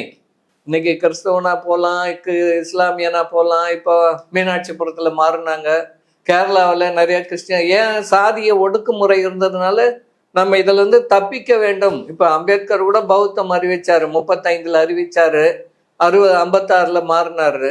அப்ப இதுல இருந்தா தீண்டாமை இருக்குது, இதை விட்டு ஒழிஞ்சு போனா போதும்னு மாறி போறாங்க. அதை போகாதன்னு சொல்றதுக்கு இவருக்கு எந்த விதமான உரிமையும் கிடையாது. இன்னொன்னு இவர் தமிழ் இந்துன்னு சொல்லிடுறதுனாலே அந்த கேள்விக்கு வருவோம். அதான் அவர் என்ன சொல்றாருன்னா, தமிழ் இந்துன்னு நான் ஏன் சொல்றேன், இதுல பிராமண ஆதிக்கத்தையும் ஆரிய ஆதிக்கத்தையும் இந்து மதத்திலிருந்து நீக்கிவிட்டு தமிழ் இந்து அப்படின்னு இது நம்முடைய மதம் இந்து மதம்ன்றது, இதுல இவங்களோட ஆதிக்கத்தை நீக்கிட்டா போதும் அப்படின்னு அவர் சொல்றாரு. அவர் எப்படி நீக்குவாருன்னு தான் கேட்குறேன். இப்போ நான் தமிழ் இந்துல இருந்து, அதாவது இவர் சொல்றது வந்து தமிழ் இந்து ஆரிய இந்துன்னு ரெண்டா பிரிக்கிறாரு. அப்போ ஏன் ஆந்திரா இந்து, தெலுங்கு இந்து இருக்க மாட்டானா, கன்னட இந்து இருக்க மாட்டானா, பஞ்சாபி இந்து இருக்க மாட்டானா? பஞ்சாப்ல சீக்கியம், மற்ற இடத்துல இருக்க மாட்டானா? அப்போ வந்து ரெண்டே எப்படி நீங்க பிரிக்க முடியும்? தமிழ் அப்புறம் தமிழ் இந்துன்னு பிரிச்சிருது. இந்துன்னாலே அதுல வர்ணாசிரமம் வந்துடும். இவர் வந்து பக்தி இலக்கியங்கள் தான் போட்டிருக்கிறார். இப்பெல்லாம் இவர் திருக்குறளுக்கு கூட முன்னுரிமை தர்றதில்லை. தேவாரம், திருவாசகம், தமிழ் இந்து ஏன்னே ஒரு புத்தகம் மணியரசன் எழுதியிருக்கிறாரு. இவர் அதுல நிறைய பொய்களை வந்து எழுதியிருக்கிறாரு. அதாவது என்ன சாதாரண பொய் இல்லை. அதாவது என்ன சொல்றாருன்னா, தமிழ் இந்துன்னு சொல்லிட்டா அதுல வர்ணாசிரமம் இல்லை, அது எப்படி இல்லாம போயிடும்? இருக்குது வர்ணாசிரம். இன்னைக்கும் இந்து சட்டத்தில் தான் நாம் வந்து இருக்கிறோம். இந்து சட்டத்துல 4 வர்ணம் இருக்கு. நீங்க தமிழ் இந்துன்னு சொல்லியிருந்தனாலே அது போயிடாது, ஓட்டிட முடியாது. அப்புறம் நீங்க சொல்ற முருகனையே வந்து அவன் சுப்பிரமணியன் மாத்திட்டான், கந்த புராணம் எழுதி வச்சான், இந்திரனுடைய மகள் தெய்வானை கல்யாணம் பண்ணி வச்சான். இப்படி எல்லாம் ஆரியமயமாக்கல் வந்து பக்தி இலக்கியங்கள் வந்த காலத்துல இருந்து, கிபி 7ஆம் நூற்றாண்டிலிருந்து அந்த நம்முடைய தமிழ் மரபு என்பது திட்டமிட்டு ஆரியமயமாக்கல் நடைபெற்று வந்திருக்கிறது. இப்போ 1300 வருஷமா அது நடைபெற்றிருக்கிறது. அதனால அதுல வந்து இருக்கு. அதை இல்லைன்னு இவரு அதை தமிழ் இந்துன்ட்டா போயிடும்னு சொல்றதெல்லாம் உண்மை கிடையாது. சட்டப்படி இன்னைக்கும் இப்போ இளையராஜாக்கு என்ன நடந்தது? இளையராஜாக்கு இப்போ 3 நாளைக்கு முன்னாடி என்ன நடந்தது? அர்த்த மண்டபத்துக்குள்ள வரக்கூடாதுன்றான். ஏன்னா மரபுன்றான், ஆகமன்றான். அப்ப அதெல்லாம் மணியரசன் ஆகமத்தை எப்படி ஒழிக்க போறாரு? மரபுகளை எப்படி ஒழிக்க போறாரு? அதுக்கு என்ன வேலை திட்டம் இவர்கிட்ட இருக்கு? அப்புறம் இன்னொன்னு இவர் சொல்றாரு, அதை கூர்மையா பார்க்கணும் நீங்க. அதாவது வைணவம் சைவம் நீண்ட காலமா இருக்குது. நாமம் போடுறவன், பட்டடிக்கிறவன். இந்த ரெண்டும் தனித்தனியா கௌமாரம் 6 விதமா இருந்தது இல்லையா இந்து மதம். சங்கராச்சாரி சொல்லுவாரு நல்ல காலம் வெள்ளக்காரன் வந்து எல்லாரையும் ஒன்றாய் கொடுத்தான்னு இவரே எழுதியிருக்காரு. மணியரசனே இது வெள்ளக்காரன் கொடுத்த பேர் தான் இந்துன்றது இவரே எழுதியிருக்காரு. ஆனா சிந்து நதியை வந்து அவங்க வந்து தமிழர்கள் தான் இருந்தாங்க, அவங்க சிந்துன்னு சொல்ல தெரியாம இந்துன்னு சொன்னாங்கன்னு அப்படியே ஒண்ணு எழுதுறாரு. அப்ப சிந்து நதிக்கு அப்ப அங்க இருந்தவங்க மட்டும்தான் தமிழர்களா? இந்தியா முழுவதும் இருந்தவங்க தான் தமிழர்கள். அதனால இந்துன்றதை ஏத்துக்கலாம். அதுல ஒரு சூட்சமம் சொல்றாரு பாருங்க. RSS காரன் கருத்து மாதிரியே வைணவம் தனியா, சைவம் தனியா, கௌமாரம் தனியா, இப்படி எல்லாம் இருந்தா இது வந்து மைனாரிட்டி மதங்களா போயிடும். இஸ்லாமிய, சீக், கிறிஸ்துவ மதங்களை விட சின்ன மதமா போயிடும். ஆகவே இதெல்லாம் ஒன்றிணைச்சு இந்துன்னு சொல்லிட்டா இது கொஞ்சம் பெரிய மதம் ஆயிடும். இப்ப RSS காரன் அங்க என்ன சொல்றானோ அவன் எல்லாம் தாய் மதம் வாருங்கள்ன்றான் பெருசா காட்டணும்ட்டு. இப்ப அவர் வந்து மறைமுகமா இப்படி சொல்றாரு. இது இங்க மைனாரிட்டி, இது இந்த நூல்ல இருக்கு, தமிழ் இந்து ஏன் நூல்ல இருக்கு. நான் எழுதுறேன் கட்டுரையாவே, இதுக்கு ஒரு மறுப்பு நூல் எழுத போறேன். அப்ப அவருடைய இது மேற்கோளே எடுத்து போட்டு அதுக்கு எழுத தயாரா இருக்கிறேன். இவருடைய உள்நோக்கம் அதான் இந்து எல்லாத்தையும் ஒன்னாக்கணும். வடகலை தென்கலையே வருஷந்தோறும் காஞ்சிபுரத்துல சண்டை போடுறான். முதல்ல போய் அவனுங்கள சமரசம் பண்ண சொல்லு மணியரசனை ஒன்னாக சொல்லி. வடகலைன்றது வடமொழியை போற்றுவது, அதாவது மந்திரங்களை வடமொழியில் ஓதுவது. தென்கலை என்பது ஆழ்வார்களுடைய பாசுரங்களை பாடுவது, 4000 திவ்ய பிரபந்தத்தை இதுதான் வடகலை தென்கலை. எங்க இது தமிழியா, நீ வந்து வடமொழியாளு அப்படின்ற சண்டை ஆண்டுதோறும் நடக்குது. நம்ம ஒவ்வொரு ஆண்டும் செய்தித்தாள்ல பாக்குறோம். காஞ்சிபுரத்துல வரதராஜ பெருமாள் கோயில் திருவிழா நேரத்துல உற்சவர் முன்னாடி நீ முன்னாடி சொல்றதா, நான் முதல்ல மணியரசன் போய் அவங்க பஞ்சாயத்து தீர்த்து வச்சுட்டு அவங்கள ஒன்னாக்கிட்டு வைணவர்களை முதல்ல ஒன்னாக்கிட்டு வரட்டும், வடகலை தென்கலை, அப்புறம் சைவர்கிட்ட வரட்டும், பிறகு பார்த்துக்கலாம் அதெல்லாம். ஓகே. ஆனா தமிழ் சமயத்தில் தமிழ் சிவனியம், மாலியம் இது மாதிரி இதுல வந்து ஆரிய கோட்பாடுகள் இல்ல, சனாதன கோட்பாடுகள் இல்ல, அதை அழிக்கணும்னு நினைச்சாரு வந்து பெரியாரு அப்படின்னு வந்து சொல்றாரு. அதான் இவர் விருப்பத்துக்கு சொல்லுகிறாரு. தமிழ் சமூகத்தில் வந்து வர்ணாசிரமம் இல்ல, ஆரிய கோட்பாடு இல்லைன்ற நால்வர் தேவாரத்துல இல்லையா? தேவாரத்தை அந்த நாயன்மார்கள்ல சாதி இல்லையா? நந்தனாரை எதுக்கு வெளியே தீ குட்டை எரிச்சான்? அதுக்கு மணியரசன் என்ன விளக்கம் சொல்லுவாரு? சாதி இல்லைன்னு எப்படி சொல்றாரு? சாதி இல்லைன்னா ஏன் எரிக்கணும் நந்தனாரை சிதம்பரத்துல? அதுவும் ஊருக்குள்ள விடாம நகர எல்லையில ஏன் எரிக்க வேண்டும்? இதுக்கெல்லாம் மணியரசன் தான் பதில் சொல்லணும். சும்மா இவரு இல்ல பெரியார் அதை எதிர்த்தாருன்னா, பெரியார் வந்து அதுல வந்து பார்ப்பனிய மேலாண்மை இருக்குதுன்றதுனால்தான் தமிழ் இலக்கியங்களில் பெரியார் வந்து அதுல ஆரிய கருத்தை ஏற்றுக்கொண்டது என்கிற காரணத்தினால்தான் பெரியார் அதை வந்து எதிர்த்தாரே தவிர தமிழ் மீது தனிப்பட்ட முறையில பெரியாருக்கு எந்த விருப்பம் இல்லை. தமிழை அறிவியல் மொழியாக்க வேண்டும், ஆரியத்திலிருந்து தமிழ் விடுபட வேண்டும் அப்படின்ட்டு தான் பெரியாருடைய நோக்கம். மணியரசன் அதை தவற பொருள் கொள்றாரு. வேணும்னே பெரியார் மீது குற்றச்சாட்டு. இப்போ நால்வரணம் இல்லாம இருக்கா? இப்ப தமிழ் இந்துன்னு சொல்லிட்டா இல்லாம போயிட்டா? எப்பவுமே இருக்கு. அது வந்து பல்லவர் ஆட்சி காலத்திலிருந்தே கல்வெட்டுகள் இருக்கு, சோழர் ஆட்சி காலத்துல இருக்கு. சோழர்கள் வந்து சதாசிவ பண்டாரத்தார் பிற்கால சோழர் சரித்திரம் படிங்க. பறை சேரி மட்டும் கிடையாது, பறை சுடுகாடுக்கு தனியா அளந்து கொடுத்தான்னு கல்வெட்டு இருக்கு, கல்வெட்டு ஆதாரங்களோடு எழுதியிருக்கிறார். அப்போ ஒவ்வொரு ஊர்லயும் வேறு, அதாவது இடைநிலை சாதிகளுக்கான சுடுகாடு தனியாகுது. பார்ப்பனர் இருக்கின்ற ஊர்ல பார்ப்பான் சுடுகாடு தனியாகுது. கீழ் சாதி ஒடுக்கப்பட்ட மக்களுக்கான சுடுகாடு தனியா இருக்கு. 1000 வருஷமா இருக்கு. இப்பதான் நம்முடைய இந்த முதல்வர் ஸ்டாலின் அவர்கள் சமத்துவ சுடுகாடு வந்தா 10 லட்சம் ரூபாய் மானியம் தரேன்ட்டு அறிவிச்சிருக்கிறார் சென்ற ஆண்டு. ஒரே சுடுகாடா கொண்டு வாங்க. சுடுகாட்டுல கூட சமத்துவம் இல்லாம தான் இந்து மதம் வைத்து கொண்டிருந்தது. தமிழ் இந்துவும் அப்படிதான் இருக்கு. தமிழ் இந்து தான் நீண்ட காலமா இருக்கு. இங்க என்ன ஆரியம் தான் இருக்கு. அதனால அவர் அப்படி சொல்றது வந்து பொய். அது தமிழ் இந்துன்னு சொல்லிட்டா பெரியார் வந்து ஆரியத்தை ஒழிக்கணும்னு நினைச்ச சுயமரியாதை இயக்கனுடைய அடிப்படை லட்சியம் மனிதனாக பிறந்தவன்ல உயர்ந்தவன் இல்லை, தாழ்ந்தவன் இல்லை, அனைவரும் சமம். அதுக்கு எதிராக எது இருக்குதோ அதெல்லாம் பெரியார் எதிர்த்தாரு. அவ்வளவுதான். ஓகே. அதாவது இந்து மதத்தை ஒழிக்க போறோம் அப்படின்னு பெரியார் சொன்னாரு, வீரமணி சொன்னாரு, திராவிட இயக்கத்துக்காரங்க எல்லாருமே வந்து சொன்னாங்க. ஆனா பெரியாரால அது வந்து முடியல. 1973 செப்டம்பர்ல அவரோட பிறந்த நாளுக்காக விடுதலை மலர்ல ஒரு கட்டுரை கேட்கிறாங்க. அதுக்கு பெரியார் ஒரு கட்டுரை எழுதினாரு. அந்த கட்டுரையில் சாதியையும் மதத்தையும் மக்கள் வந்து விட தயாரா இல்ல. அதனால நான் வந்து தனித்தமிழ்நாடு கேட்டு தமிழ்நாடு விடுதலை போராட்டத்தை நடத்த போகிறேன் அப்படின்னு பெரியார் வந்து அறிவிச்சாரு. அப்ப அதனாலதான் நாங்க சொல்றோம் மதத்தை ஒழிக்க முடியாது, அதனால மதத்தை வந்து ஆரியத்திலிருந்து பிரித்தெடுத்து தமிழ் இந்துவா வச்சுக்கலாம் அப்படின்னு வந்து வந்துட்டோம் அப்படின்றாரு. அதாவது அவரு சுருக்கமா சொல்ற வர்றது என்ன அப்படின்னா, மதத்தை ஒழித்து விட்டு சாதியை ஒழித்து விட்டு தனிநாடு அப்படின்றது இல்லாம தனிநாட்டை வாங்கி விட்டு அதுக்கப்புறம் மதத்தையும் ஜாதியையும் பார்த்துக்கலாம் அப்படின்னு பெரியார் சொன்னாருன்னு ஒரு குற்றச்சாட்டு வைக்கிறாரு. இல்ல, அது உண்மை இல்ல. 1973 செப்டம்பர் 17 பிறந்த நாள் அறிக்கையை ஆணைமுத்து ஐயா அவர்கள் பெரியார் ஈவேரா சிந்தனைகள் தொகுதி 3 இடம்பெற்றிருக்கிறது. அதுல பெரியார் என்ன சொல்றாருன்னா, இந்தியாவில் இருப்பதனால்தான் மதத்தை என்னால் ஒழிக்க முடியவில்லை, சாதியை என்னால் ஒழிக்க முடியவில்லை. எதுக்கு அரசியல் சட்டத்தை அடிச்சார் 57? சாதிக்கு பாதுகாப்பான விதிகள் அரசியல் சட்டத்திலே இருக்கின்றன. இது 2000 வருஷமா ஊறி போயிருக்கு, அதை ஒழிக்க முடியல. அப்ப நான் அதாவது இதை இந்தியாவில் இருப்பதால் ஒழிக்க முடியவில்லை, தனி தமிழ்நாடு வாங்கிவிட்டால் நான் வந்து சட்டம் போட்டு ஜாதி இல்லைன்னு பண்ணுவேன். ஒரே ஜாதியில வேற இடத்துல எழுதியிருக்காரு, அந்த இடத்துல இல்லைனாலும் நான் தனி தமிழ்நாடு அடைந்தால், ஒரே சாதியில் திருமணம் செய்து கொண்டால் சொத்தில் பங்கு இல்லை, அரசு வேலை இல்லை, இப்படியெல்லாம் செய்து சட்டம் கொண்டு வருவேன். எதற்காக தனிநாடு என்றால், இந்த சாதி ஒழிப்பு அனைவரும் சமம் அப்படின்றதுக்காக தான் பெரியார் தனித்தமிழ். அந்த கட்டுரையில தனித்தமிழ்நாடு தான் பெரியார்.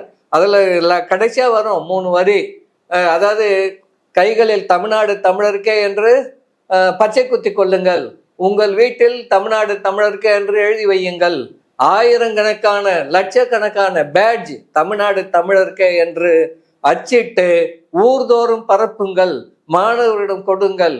அப்ப அவருடைய அந்த உணர்ச்சி என்னன்னா, இந்தியாவில் இருப்பதால் இத்தனை ஆண்டு அனுபவம் என்னன்னா, நான் எவ்வளவு பாடுபட்டேன். இப்ப அம்பேத்கருக்கு தான் இந்து மதத்தில் தீண்டாமை ஒழிக்கணும்னு நினைச்சாரு, முடியல. கடைசி காலத்துல சரி எப்படியாவது ஒண்ணு நான் மதம் மாறி போறேன், இதுல இருந்தா தானே இருக்குதுன்னு. அப்ப பெரியார் வந்து மதம் மாறல, அதுக்கு பதில் என்ன சொல்றார், தனி தமிழ்நாடு வாங்கிட்டா எந்த மதமும் இல்லாத, சாதி பேதமற்ற, ஆண் பெண் அந்த சமத்துவம் உள்ள, வர்ணாசிரம தர்மம் இல்லாத, ஒரு பொருளாதார ஏற்றத்தாழ்வு இல்லாத, பெரியார் சோசியலிச விரும்பி, 20 கம்யூனிஸ்ட விரும்பி, அதனால அப்படிப்பட்ட ஒரு தனி தமிழ்நாட்டை, வெறும் எல்லை கோடு போட்டு தமிழ்நாடு கிடையாது, தமிழ்நாடுன்னா எனக்கு இப்படி அதில் மாற்றணும்னு ஒரு ஆசை இருக்கு, அதுக்காக நான் தனி தமிழ்நாடு கேட்குறேன் அப்படின்றது தான் அந்த கட்டுரை முடியும். ஆகவே மணியரசன் எதையுமே பெரியாரை பற்றி கொச்சையாக ஒரு வரி எடுத்து போடுறது, நான் அழிவு வேலைக்காரன்ட்டு ஒரு வரி எடுத்து சொல்லியிருக்கிறாரு இந்த நூல்ல. நான் அழிவு ஆக்க வேலைக்காரர் இல்ல, ஆக்க வேலைக்கு. அவரு 1928 சீர்திருத்தக்காரர்கள் மாநாட்டுல பேசின பேச்சு, அதுல வந்து அவர் என்ன சொல்றாருன்னா, இப்ப இருக்கிற வர்ணாசிரம சாதிய கட்டமைப்பை அழித்து விட்டு ஒரு புதிய அமைப்பை, ரீகன்ஸ்ட்ரக்ஷன்ற வார்த்தையே இருக்கு, ஆணைமுத்தையா சிந்தனையாளர் நேற்று சிந்தனைகள் தொகுப்பை கொண்டாந்துருக்கிறேன். முதல் தொகுதியில பக்கம் 380 84 வரைக்கும் இருக்கு. அதை எழுத போறேன்னு வச்சுங்களேன். அப்போ ஒரே ஒரு வரி அதுல முழுக்க அவர் வந்து இருக்கிற சமூக அமைப்பை மாற்றி விட்டு புதியதொரு சமூக அமைப்பை உருவாக்க வேண்டும்னு அடுத்த பேராவிலே வரும். ஆனா அதை விட்டுருவாரு. பெரியார் வெறும் அழிவு வேலைக்காரர் தான், அவர் ஆக்க வேலைக்காரர் அல்ல. ஏதாவது பெரியாரை பற்றி தவறா மக்கள் மத்தியில தொடர்ந்து குறை சொல்லி கொண்டே இருக்க வேண்டும் என்ற எண்ணம் தான் மணியரசனுக்கு மேலோங்கி இருக்கு. எனக்கு என்ன தெரியுதுன்னா, மணியரசனை பெரியார் நிம்மதியா தூங்க விட மாட்டேன்றாரு தான் தோணுது. ஒவ்வொரு நாளும் பெரியாரை பத்தி தான். இப்ப மோடி 11 ஆண்டு காலமா மாநில உரிமைகளுக்கு எதிராக எவ்வளவு செய்யறாரு. இப்ப ஒரே நாடு ஒரே தேர்தல் எல்லாம் ஒன்னாக்கணும், எப்படி இந்து ராஷ்டிரம் அமைக்கணும் படாத பாடுபடுறாங்க. அவர்களை நோக்கி நீங்கள் கையை நீட்டாமல், பெரிது காலம் முழுக்க தமிழ்நாடு தமிழருக்கே என்று கூறிய பெரியாரை நோக்கி நீங்கள் வந்து அன்றாடம் கேள்விகளை கேட்பது உண்மையான தமிழ் தேசிய விடுதலைக்கான பொருளே கிடையாது. இதுல இருந்து மணியரசன் தமிழ் தேசிய விடுதலை விரும்பல, சும்மா மேலுக்கு அந்த பேரை வைத்து கொண்டு ஏமாற்றி கொண்டிருக்கிறார். RSSக்கு ஆள்காட்டி வேலை செய்து கொண்டிருக்கிறார். இவர் பெரியார் திட்டத்தெல்லாம் யாருக்கு போகுது? அந்த கருத்தெல்லாம் ராஜாவை நீங்க பெரியார் பத்தி படிச்சீங்களா? நான் ஏன் படிக்கணும்? தான் மணியரசன் சொல்லிட்டார்ல அப்படின்னு ராஜாவே சொல்றாரு. அப்ப நீங்க யாருக்கு இதெல்லாம் சேவகம் செய்கிறீர்கள்? அப்படின்னு ஒரு கேள்வி இருக்குல்ல. பிராமணிய எதிர்ப்பு, பார்ப்பன எதிர்ப்பு அப்படின்னு சுபவியால பேச முடியுமா? அப்படி பேசினா ஸ்டாலின் இல்ல, உதயநிதி ஸ்டாலினே சுபவியோட நாக்கு அறுத்துருவாரு அப்படின்னு சொல்றாரு. இல்ல, அது உண்மை கிடையாது. உதயநிதியே சனாதன எதிர்ப்பு தான் பேசினாரு, ஒழிப்பு, சனாதன ஒழிப்பு பேசினாரு, கொசு மருந்து அடிக்கிற போல அடிக்கணும்ட்டு. சுபவி பார்ப்பனர் தான் பேசுறாரு, எந்த இடத்துலயுமே பிராமணர்னு பேசுறது இல்லை, எந்த கூட்டத்திலுமே. அவர் அதுல சமரசமே செய்து கொள்றது கிடையாது. அடிப்படையில் சுபவீர பாண்டியன் அவர்கள் பிறக்கும் போதே சுயமரியாதை இயக்க குடும்பத்தில் பிறந்தவர். அவங்க அப்பா 1927 பெரியார் அழைத்து கூட்டம் நடத்தியவர் காரைக்குடியில. அவங்க வீட்டுல சமதர்ம விலாஸ் என்கிற வீட்டுல பல சுயமரியாதை திருமணங்கள், ராககால திருமணம். அவங்க அப்பா மட்டும் இல்ல, அம்மாவும் அந்த கொள்கையாளர். அவங்க வீட்டுல அவங்க மகனுக்கு பேரே, ஒரு மகன் இறந்துட்டான், லெனின், புரட்சி ஏட்டுல வந்திருக்கு. அப்போ சுபவி அவர் அடிப்படையிலிருந்து பிறந்தது முதல் நாத்திகர், இன்று வரைக்கும் நாத்திகர். மணியரசன் முன்னாள் நாத்திகர், இப்போது ஆன்மீகவாதி ஆயிட்டாரு, தமிழ் தேசிய பேரியக்கம். சுபவி என்றைக்கும் நிலை மாறாதவர். அதனால அவர் பார்ப்பனரும் தான் பேசுறாரு. அவர் ஒன்றும் உதயநிதி எல்லாம் இவர் அறுக்க வேண்டிய அவசியம் கிடையாது. சுபவி பேசுறது ஒன்றும் அவங்க ஒரு நாளும் இப்படி பேசாதீங்கன்னு சுபவிக்கு கட்டளை போடுறதும் கிடையாது, அதெல்லாம் கிடையாது. இவர் மணியரசனா அவருடைய கருத்தை சுபவியை இழிவுபடுத்த வேண்டும் என்பதற்காக மணியரசன், இதே மணியரசன் எழுதுறாரு. ஒரே ஒரு செய்தி தான், அதாவது பார்ப்பனர்னு அழைக்க கூடாதான், அது பண்பாட்டு இழிவு பண்பு. பக்கம் 15 இது தமிழ் இந்த ஏன்ல பக்கம் 15 எழுதியிருக்காரு. பார்ப்பனர்னு அவங்களை அழைக்கக்கூடாது, அது இழி பண்பு தமிழர்களுக்கு அப்படின்னு சொல்லி எழுதியிருக்கிறாரு. தமிழ் இந்த ஏன் பக்கம் 15. நான் என்ன கேக்குறேன்னா, அப்ப பார்ப்பனர் எழுதலன்னா பிராமணர்னு சொல்லணுமா? பிராமணர் சொல்றாரு இல்ல, அதான் அவரு அப்படிதான் சொல்றாரு. பிராமணர்னா அப்ப நாம வைசியர், சூத்திரர், அதெல்லாம் இருக்கிறதா ஒத்துக்கிறதா? 4 வருடத்துல பிராமணர்னு வருது. அதை நாம சொல்லக்கூடாதுன்னு தான் சுயமரியாதை இயக்கம். பார்ப்பனர் என்ற சொல் கெட்ட சொல் கிடையாது, அதை சுபவியும் பேசி இருக்கிறார். பார்ப்பனர் என்ற சொல் கெட்ட சொல் கிடையாதுன்னு சுபவியா பேசி இருக்கிறார். சிலப்பதிகாரத்திலே வருது, பார்ப்பன சேரியே இருக்கு, இளங்கோவடிகள் காட்டுறாரு. இப்ப இடைச்சேரி, ஆயர்கள் இருக்கிற ஊரு, அது போல பார்ப்பனர்கள் சேர்ந்து வாழ்கிற இடம் பார்ப்பன சேரி. பார்ப்பன கண்ணகி கோவலன் திருமணத்தில் கூட பார்ப்பனன் தான், மாமுது பார்ப்பான் மறை ஓதிட, அப்படித்தானே வரும். ஆகவே பார்ப்பான்றது இடி சொல் கிடையாது. இடைக்காலத்துல இவங்க பக்தி இலக்கியம் வந்த பிறகு இவங்க தங்களை உயர்வுபடுத்தி கொள்வதற்காக பிராமணர்னு சொல்லணும் அப்படின்னு பாப்பான் சொல்றான். நாம ஏன் அதை சொல்லணும்? மணியரசன் பார்ப்பன தாசன் ஆயிட்டாரு, அதனால அவர் சொல்லலாம், நமக்கு அதை பத்தி கவலை இல்லை. அதே காணொலியில பெரியார அவர் என்ன பண்றாரு, ஈவேரா கும்பல்னு இந்த காணொலியில 10 முறைக்கு மேல பேசியிருக்காரு. ஈவேரா எவ்வளவு மட்டர, இது பண்பாட்டுக்கு தகுந்த சொல்லா? ஈவேரா கும்பல் 2ஆம் கட்டம், அதான் ஈவேரா கும்பல் என்று இவர் சொல்லுவது பண்பாட்டு சொல்லா? ஏன் திராவிடர் கழகம் இல்லையா? திராவிடர் விடுதலை கழகம் இல்லையா? தந்தை பெரியார் திராவிடர் கழகம் இல்லையா? நாங்க மார்க்சிய பெரியாரிய பொது உடைமை கட்சி இல்லையா? இன்னும் பல பேர் திராவிடர் இயக்க தமிழர் பெரியாரை ஏற்றுக்கொள்ளுகிறவர்கள் எவ்வளவு பேர், பல அமைப்புகள் இருக்கின்றன. அமைப்பு பேரை சொல்றதுல என்ன இவருக்கு குறைச்சல்? இது பண்பாட்டு குறைச்சல் இல்லையா? மிக இழித்தரமாக இதை மட்டும் இவர் பேசலாம், நாங்க பாப்பான்னு பேசினா மட்டும் பண்பாட்டு குறைச்சல் வந்ததுன்னு சொல்றது எந்த விதத்துல நியாயம்? இப்ப பாப்பான்னு சொல்லிட்டா தன்னை பிராமணர்கள் என்று உயர்வு சொல்ற பார்ப்பனர்களுக்கு வலிக்கணும், மணியரசனுக்கு ஏன் வலிக்குது? அதான் மணியரசன் பார்ப்பன தாசனாக ஆகிவிட்டார், அதனால வலிக்குது. அன்னைக்கு மாப்போசிக்கு வலித்தது அதேதான். அதனால்தான் மாப்போசி இவர் குருன்னு நாம சொல்றோம். வேற அவர் காலம் பூரா திமுக திட்டிட்டு இருந்தாரு. இவரும் இப்போ அதே தான். இவர் எழுதின 8 புத்தகத்துல ஒரு புத்தகம் மட்டும்தான் வடவர் எதிர்ப்பு, மீதி 6 புத்தகம் திராவிட இயக்க பெரியார் எதிர்ப்பு தான் இப்ப எழுதியிருக்கிற எல்லா நூல்களையுமே.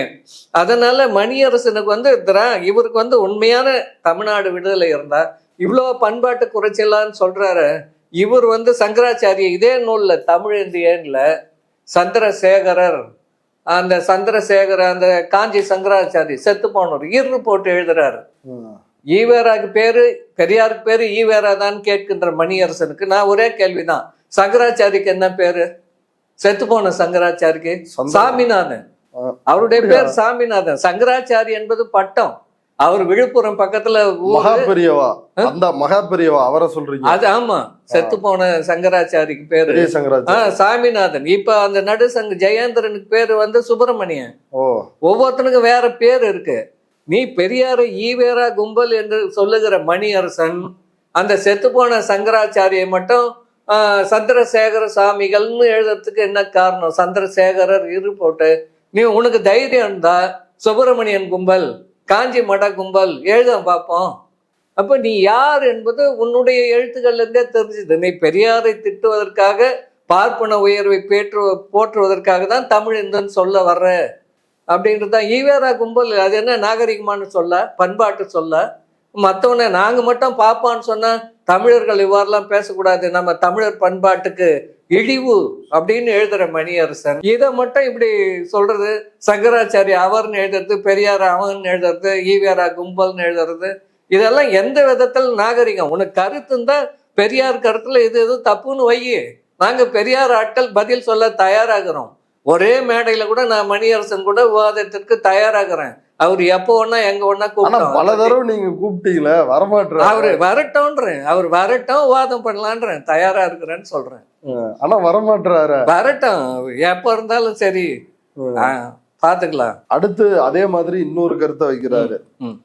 தீகா பார்ப்பன எதிர்ப்பே பேசுறது இல்ல, சுபவியும் பேசுறது இல்ல, சுப வீரபாண்டியன் வீரம் இருந்தா நீங்க பேசுங்க எழுதுங்கன்றாரு. இந்த பேர்ல இருக்கிற வீரம் இருந்துச்சுன்னா அதாவது இது வேணும்னே தனிப்பட்ட தனி மனித தாக்குதல் தான். தீகா பார்ப்பன எதிர்ப்பு பேசுறது இல்லைன்னு இவருக்கு எப்படி தெரியும்? இவர் விடுதலை படிக்கிறாரா? ஒவ்வொரு நாளும் பார்ப்பன எதிர்ப்பு தான் விடுதலை வருது. இப்ப ஆசிரியர் பேசுறதெல்லாம் என்ன பார்ப்பன எதிர்ப்பு இல்லையா? அருள்மொழி பேசலையா? மதிவதனி பேசலையா? நாங்க பெரியாரிஸ்டுகள் எல்லாமே பாப்பான்னு தான் பேசுறோம், பார்ப்பன எதிர்ப்பு தான் பேசுறோம், பிஜேபி எதிர்ப்பு தான் பேசுறோம். மணியரசன் தான் அவங்களுக்கு மறைமுகமா ஆதரவா இருக்காரு. நாங்க வீரபாண்டியன், சுப வீரபாண்டியனுக்கு வீரம் இருந்தால்தான் அவருக்கு வீரம் இருக்குவாதான் பாப்பான்னு இன்னைக்கு வரைக்கும் பேசுங்கிறாரு. அவர் பிராமணர்னு பேசல. மணியரசனுக்கு தான் வீரம் இல்லை, அவரு மார்க்சியத்துல இருந்தாரு. மணியரசனை பத்தி நான் ஒரு 5 நிமிஷம் சொல்லிடணும். ஏன்னா அவர் எங்கிருந்து வந்தாரு, எப்படி வந்தாரு மற்றவங்களுக்கும் தெரியணும்ல. அவரே எழுதியிருக்கிறாரு, இந்த தமிழ் தேச குடியரசுன்ற நூல்ல அவருடைய நேர்காணல் இருக்கு. அவர் 5ஆம் வகுப்பு 4ஆம் வகுப்பு படிக்கும் போது நாவலர் நெடுஞ்செழியன் பேச்சை கேட்டு அவர் திமுக உணர்வாளரா மாறினதா எழுதுறாரு. 1969 வரைக்கும் திமுகவில் இருந்ததாகவும் 65 இந்திய எதிர்ப்பு போராட்டத்துல இவங்க கலந்துகின்றதாகவும் எழுதியிருக்கிறார் மணியரசன். 69ல் அண்ணா இறந்த பிறகு திமுக வேணான்னு விட்டு வந்துட்டாராம். அவர் தான் எழுதுறாரு. அவருடைய நேர்காணல் இது விட்டுட்டு வந்துட்டாராம். அப்புறம் அப்ப பெருஞ்சித்தனாரும் தேவநேய பாவாணம் நடத்தின உலக தமிழ் கழகம்னு ஒரு அமைப்பு உருவாக்குனாங்க, ஊத்தாக்கா. அதுக்கப்புறம் தான் பெருஞ்சித்தனார் தனியா உலக தமிழ் முன்னேற்ற கழகம்னு ஆரம்பிச்சாரு. அது அவங்க அதில் அந்த மாநாட்டுக்குள்ள மணியரசன் போயிட்டு வந்தேன், எனக்கு தமிழ் தேச உணர்வு அப்படியே வந்துச்சு அப்படின்னு சொல்றாரு. அப்படி சொன்னவர் அதன் பிறகு அதில் இல்லை, அவரு சிபிஎம்முக்கு வராரு. அதில் அவர் சொல்றது என்ன சிபிஎம்ல வந்தாருன்னா புரட்சி நடக்கும்னா பரவாயில்ல, நான் தமிழ் தேச விடுதலையை சிபிஎம் கொடுப்பார்கள் என்று வந்தேன் இதில் எழுதியிருக்காரு. சிபிஐஎம் என்னைக்கு சொன்னா உங்களுக்கு தேசிய இனக்கு விடுதலை தரோன்ட்டு? இந்திய பொது உடைமை கட்சி 1946 வரை தேசிய இன விடுதலை பற்றி பேசியது.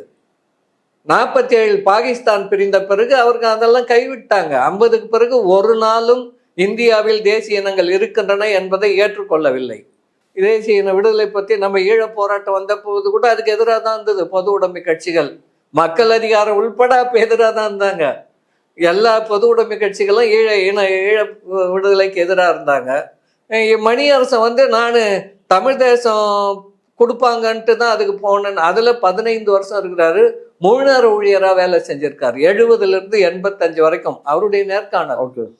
அப்போ 83ல் ஈழ போராட்டம் உச்சக்கட்டத்தை அடையுது. அப்பதான் நான் கல்லூரி விட்டு வெளியே வரும்போதே போராட்டம் தான் தொடக்கமே. சுபவீரபாண்டியெல்லாம் தீவிரமா அப்போதுல இருந்தே போராட்டம் தான். அந்த ஈழ விடுதலை உணர்வு எங்களுக்கு உந்தி தள்ளியது அப்படின்னு சொல்லிட்டு 85ல் சிபிஎம் விட்டு வெளியே வர்றாங்க. இவங்க தனியா கூட்டம் கலந்து பேசுறாங்க, நீக்கிறாங்க, அதனால வெளியே வந்துடுறேன்னு. 85ல் வெளியே வந்த போது கூட இவருக்கு இந்தியத்தை விடுறதுக்கு மனசு வரல. ஈழ என்ன பண்றாரு, ஐசிபிஎம்னு ஒண்ணு வைக்கிறாரு, ஒரு கட்சி, ஒரு முன்னாடி போட்டுக்கிறாரு. போட்டு இவர் ஒரு தனி கட்சி ஆரம்பிச்சாரு. அதுவும் இந்திய தேசிய கட்சி தான், தமிழ் தேசிய கட்சி கிடையாது. தேர்தலையும் நின்னாங்க. ஒரு தேர்தல்ல, அப்போ நடைபெற்ற தேர்தல்ல எல்லா இடத்துலயும் டெபாசிட் எழுந்தாங்க. நாற்காலி ஆபாசம்னு ஒரு புத்தகத்தை மணியரசன் எழுதி இருக்கிறாரு. அதுக்கப்புறம் தான் தமிழ் தேச பொது உடைமை கட்சின்னு வர்றாரு. 90ல தான் வர்றாரு தமிழ் தேச பொது உடைமை கட்சின்றதுக்கு. வந்த பிறகும் அதுக்கப்புறம் அதையும் பேர் வேணாம், தமிழ் தேச பொது உடைமை கட்சி ஏன் வேணான்றதுக்கு காரணம் சொல்லியிருக்காரு மணியரசன் அந்த நேர்காணல்ல. லெனின் ஸ்டாலின்லாம் தேசிய இன விடுதலைக்கு முக்கியத்துவம் தரல, 2வது இடம் தான் கொடுத்துருக்காங்க. பிரிஞ்சு போகிற தேசிய இன விடுதலைக்கு கம்யூனிஸ்ட் மார்க்ஸ் எங்கல்ஸ் பத்தி எழுதுறாரு. அவங்கெல்லாம் தேசிய இனங்களுக்கு பத்தி ஒண்ணுமே சொல்லல. மார்க்ஸ் அந்த காலத்திலேயே அயர்லாந்து பிரிஞ்சு போகணும்னு எழுதியிருக்கிறாரு பிரிட்டிஷ்ல இருந்து. ஆனா மணியரசன் சொல்றாரு அதிலெல்லாம் இல்ல. ரஷ்யாவில் 1917 லெனின் புரட்சி ஏற்படுத்திய பிறகு 15 அந்த குடியரசுகளும் சுதந்திரமா இருக்கலாம், விருப்பப்பட்டா தீர்மானம் போட்டு பிரிஞ்சு போகலாம். பிரிஞ்சு கூட போனாங்க 2. கொடுக்கலன்னு இவருக்கு தமிழ் தேசிய பேர் இயக்கம்னு பேர் வச்சுக்கணும்னா நீ போ, நீ சாமியார் ஆசை பண்ணணும்னா போ, நாங்க வேணான்னு சொல்லல. ஆனா அதுக்காக கம்யூனிஸ்ட் கட்சியில இதெல்லாம் இல்லை. 15 ஆண்டா 3 நேர ஊழியராக இந்த மணியரசனுக்கு இது தேசிய விடுதலைக்கு உகந்த கட்சி இல்லைன்னு புரிஞ்சிக்க முடியல. ஈழ போராட்டம் வந்த பிறகுதான் அவருக்கு உணர்வே வந்தது. வெளியே போய் இந்திய தேசியத்தோட மனசு வரல. அதுக்கப்புறம் தான் வந்தாரு. அப்புறம் பொது உடைமையும் வேணாம், கட்சி அறிவால் சுத்தியல் எடுத்தாரு கட்சியில இருந்து. அதுக்கப்புறம் கட்சி பேரையே விட்டாரு, மாத்திட்டாரு. இப்ப தமிழ் தேசிய பேர் இயக்கம் தான் இவர் 4 சாமியார் பசங்களை சேர்த்து வச்சுங்கிறாரு கூட. இவர் கூட இருந்தவங்க எல்லாம் போயிட்டாங்க. ராஜேந்திர சோழன் போயிட்ட, ஈவேரா கும்பல்னு சொல்றாரு. மணியரசன் கும்பல்னு சொல்றதுக்கு எங்களுக்கு ரொம்ப நேரம் ஆகாது, ஆனா சொல்ல மாட்டோம். ஏன்னா அங்க கும்பலே இல்லை. இருந்தவங்கள 4 பேர், ராஜேந்திர சோழன், முதல்ல தணிகை செல்வன், ராஜேந்திர சோழன், காஞ்சி அமுதன், உதயன், இன்னும் பல பேர், பிச்சைமுத்து நம்ம இதுல மறைமலை நகர்ல. மணியரசன் கூட இருந்த 3/4 கூடாரம் காலி ஆயிடுச்சு. ஆள் இல்லாததுனால 4 சாமியார் பசங்களை பிடிச்சி வச்சுக்கின்னு தமிழ் தேசிய பேர் இயக்கம்னு பேரை வச்சுக்கின்னு திருச்செந்தூர் கோயிலுக்கு சட்டம் இல்லாம போறாங்க. அந்த அட்டையே இவருடைய தமிழர் கண்ணோட்டத்துல 21ல மேல் படத்துல இவரு அந்த திருச்செந்தூர் கோயிலுக்கு சட்டம் இல்லாம போறது. முதல்ல மானம் வெக்கம் சூடு சொரணம் இல்லையா? எதுக்கு சட்டம் இல்லாம வர சொல்றான்? தோல்ல பூணூலுக்கு தான் இல்லையான்னு பார்க்கணும் தான் சட்டை கைட்டு போட்ட வான்றான். நான் தமிழ்ல மந்திரம் போகணுன்ட்டு சட்டை கைட்டி வச்சுட்டு போனன்றதெல்லாம் எந்த விதத்துல நியாயம்? அதை நியாயப்படுத்துறது எப்படி சரி? அவன் அப்படியே தமிழ்ல சொல்ல இவருக்கு அப்படியே உருகுனாராம். இதுல எழுதியிருக்காரு, தமிழ்ல அவன் மந்திரம் சொல்ல என் கண்கள் அப்படியே நீர் சொரிந்தது. பெரியார் காலத்திலேயே தமிழ் அர்ச்சனை வேணும்னு தீர்மானம் போட்டிருக்கோம் தீக்கால. நமது குறிக்கோள் புத்தகத்துல இருக்கு. குன்றக்குடிய கூட அடிகளார வச்சே பெரியார் அதை நடத்தினார் மாநாட்டை. தமிழில் அர்ச்சனை, பார்ப்பனர் அல்லாத அர்ச்சகர், இதெல்லாம் பெரியார் காலத்திலிருந்தே கேட்டுன்றது. கலைஞர் ஆட்சியிலேயே தமிழ் அர்ச்சனை எல்லாம் வந்துச்சு. இதெல்லாம் மணியரசன் போராடி வரல. தமிழ் அர்ச்சனை இவர் சொல்றாரு நாங்க போராடி தான் தமிழில் அர்ச்சனை வந்ததுன்னு. அதெல்லாம் கிடையாது. அதுக்கு முன்னாடியே அதுக்கான அரசாணைகள்லாம் இருக்கு. இவர் இப்படியெல்லாம் இருந்துட்டு வந்தவரை பிறப்பு முதல் கடைசி வரை ஈழ போராட்டத்தில் தொடக்கம் முதல் இறுதி வரை நின்ற சுபவீர பாண்டியனை ஈழத்தில் கருணா, தமிழ்நாட்டில் சுபவீர பாண்டியன் என்று பேசுறதெல்லாம் மிக இழிவான செயல். நீங்க இந்திய தேசியத்துக்கு மாறாட்சின்னு இருந்தீங்க. ஈழப்போ 83 உச்சகட்டம் இருந்த போது கூட சிபிஎம்ல தான் இருந்தாரு. அதுக்கப்புறம் 5 வருஷம் இந்திய தேசிய கட்சி தான் வச்சுன்னு இருந்தாரு. ஆனா சுபவீர பாண்டியன் தொடக்கத்திலிருந்து கடைசி வரைக்கும் போராளி சிறைக்கு போனாரு. பொடால உள்ள போனாரு, வேலூர் சிறையில இருந்தாரு. பல இழப்புகளை சந்தித்தவர். இன்று வரைக்கும் ஈழ விடுதலை போராட்டத்தில் சுபவீர பாண்டியன் புலிகள் ஆதரவாளர் தான். அவர் பிஜேபிக்கு எதிராக திமுக செயல்படுகிறதுன்றது காரணத்தினால திமுக ஆதரிக்கிறாரு. தமிழ்நாட்டுல திமுக மீது 1000 குறைகள் இருக்கலாம், திமுக ஆட்சி மீது 1000 குறைகள் இருக்கலாம். ஆனால் அதை விட மோசமான கட்சி தான் மற்ற கட்சிங்க. நீங்க திமுகவை என்னதான் குறை சொன்னாலும் அதுக்கடுத்து என்ன இருக்கு தமிழ்நாட்டுல? இதை விட மோசமான பிற்போக்குத்தனமான பிஜேபி உடன் 2.5 கலந்து கொள்ளாகிற கட்சிகள் தான் இருக்கு. அது அண்ணா திமுகவா இருந்தாலும், எந்த அணியா இருந்தாலும், சீமானா இருந்தாலும். சீமான்லாம் ஒண்ணுமே கிடையாது. சும்மா பிஜேபி இப்ப அரசு பேசியிருக்காரு 3 நாளைக்கு முன்னாடி மதுரையில. மணியரசன் சீமானை பத்தி தான் பேசியிருக்காரு. தமிழ் பாஜக, இவர் தமிழ் இருந்துன்னு சொல்றது அரசு வெளிப்படையா சொல்லிட்டாரு. தமிழ் பாஜக இவங்க 2 பேரும் அப்படின்னு பேசியிருக்காரு அரசு. அவர் ஒரு நல்ல திறனாய்வாளர். 1967ல இருந்து இந்த மாறி திராவிட ஆட்சி கட்சிகளோட ஆட்சி தான் இருக்குது. ஆமா, யாருமே மாற்று சொல்லையே. உங்க ஈவேரா சொன்ன மாதிரி யாருமே நீங்க இந்து மதத்தை ஒழிக்கலையே, உங்களால எதுவுமே பண்ண முடியலையே. லிங்காயத்து கூட அங்க தனி மதத்தை உருவாக்கிட்டானே கர்நாடகால, நீங்க என்ன பண்ணீங்க, என்ன கிழிச்சிங்கன்னு கேக்குறாரு. அதான் அவரு கேக்குறாரு. இப்ப இவர் என்ன பண்ணிட்டாரு, தமிழ் இந்துன்னு எல்லாரையும் ஒன்றுபடுத்திட்டு முடிச்சுட்டா இவரால. அதாவது இந்து மதம் என்பது ரொம்ப வேர் உள்ளது, 2000 வருஷமான ஆழமான வேர் உள்ளது. ஒரு மாநில கட்சிகளுக்கு என்ன அதிகாரம்னு ஒண்ணு இருக்கு, சட்டமன்றத்துக்கு என்ன அதிகாரம்னு ஒண்ணு இருக்கு. இந்த கட்சி மாறி மாறி இருந்தாலும் மதத்தை ஒழிக்கின்ற அதிகாரம் மாநில சட்டமன்றத்துக்கு கிடையாது. முதல்ல மணியரசன் அதை புரிந்து கொள்ள வேண்டும். பெரியார் அதை ஒரு ஆட்டி பார்த்தாரு. பெரியார் வந்து அந்த மதத்தினுடைய வேர் இருக்குது இல்லையா, சாதிய வேர் வர்ணம். இன்னைக்கு வந்து அன்னைக்கு வந்து 60 வயசு பாப்பா, 60 வயசு நம்மால கூட 10 வயசு பாப்பாரு பையன் டே வாடா போடான்னா. இன்னைக்கு அப்படி பாப்பாரு பையன் கூப்பிட முடியுமா நம்ம ஆளுங்களை பார்த்து? அதுதான் சுயமரியாதை இயக்கத்தினுடைய வெற்றி. இதை தான் பெரியார் நிறுவனார். இன்னைக்கு பாப்பா வந்து வாழை ஒட்ட வச்சுன்னுக்குறான். அது வந்து ஒரு மாற்றம் படிப்படியாக தான் வரும். இது வந்து இந்த கட்சிகள்லாம் செய்ய முடியாதுன்னு தான் பெரியார் தனியாக இருந்தார். பெரியார் கடைசி வரைக்கும் அதனால தான் சுதந்திர தமிழ்நாடு கேட்டார். இன்னும் கூட ஒன்று சொல்கிறேன், பெரியார் இணை இழிவு ஒழிப்பு மாநாடு 1973 டிசம்பர் மாதம் 8-9 தேதியில் பெரியார் திடலில் நடந்தது. யாரோ ஒரு பார்வையாளர் சீட் எழுதி கொடுத்தாங்க பெரியார்கிட்ட, தமிழ்நாடு தமிழர்கள்னு சொல்லிக்கினே இருக்கிறீங்க, நீங்கள் போராட்டமே அறிவிக்கலையே. ஆணைமுத்தையா தான் பதிவு செய்திருக்கிறார் அதையும். இப்போ பெரியார் சொல்கிறாரு, தனி தமிழ்நாடு வாங்கணும்னா லட்சக்கணக்கான பேர் சாவணும்.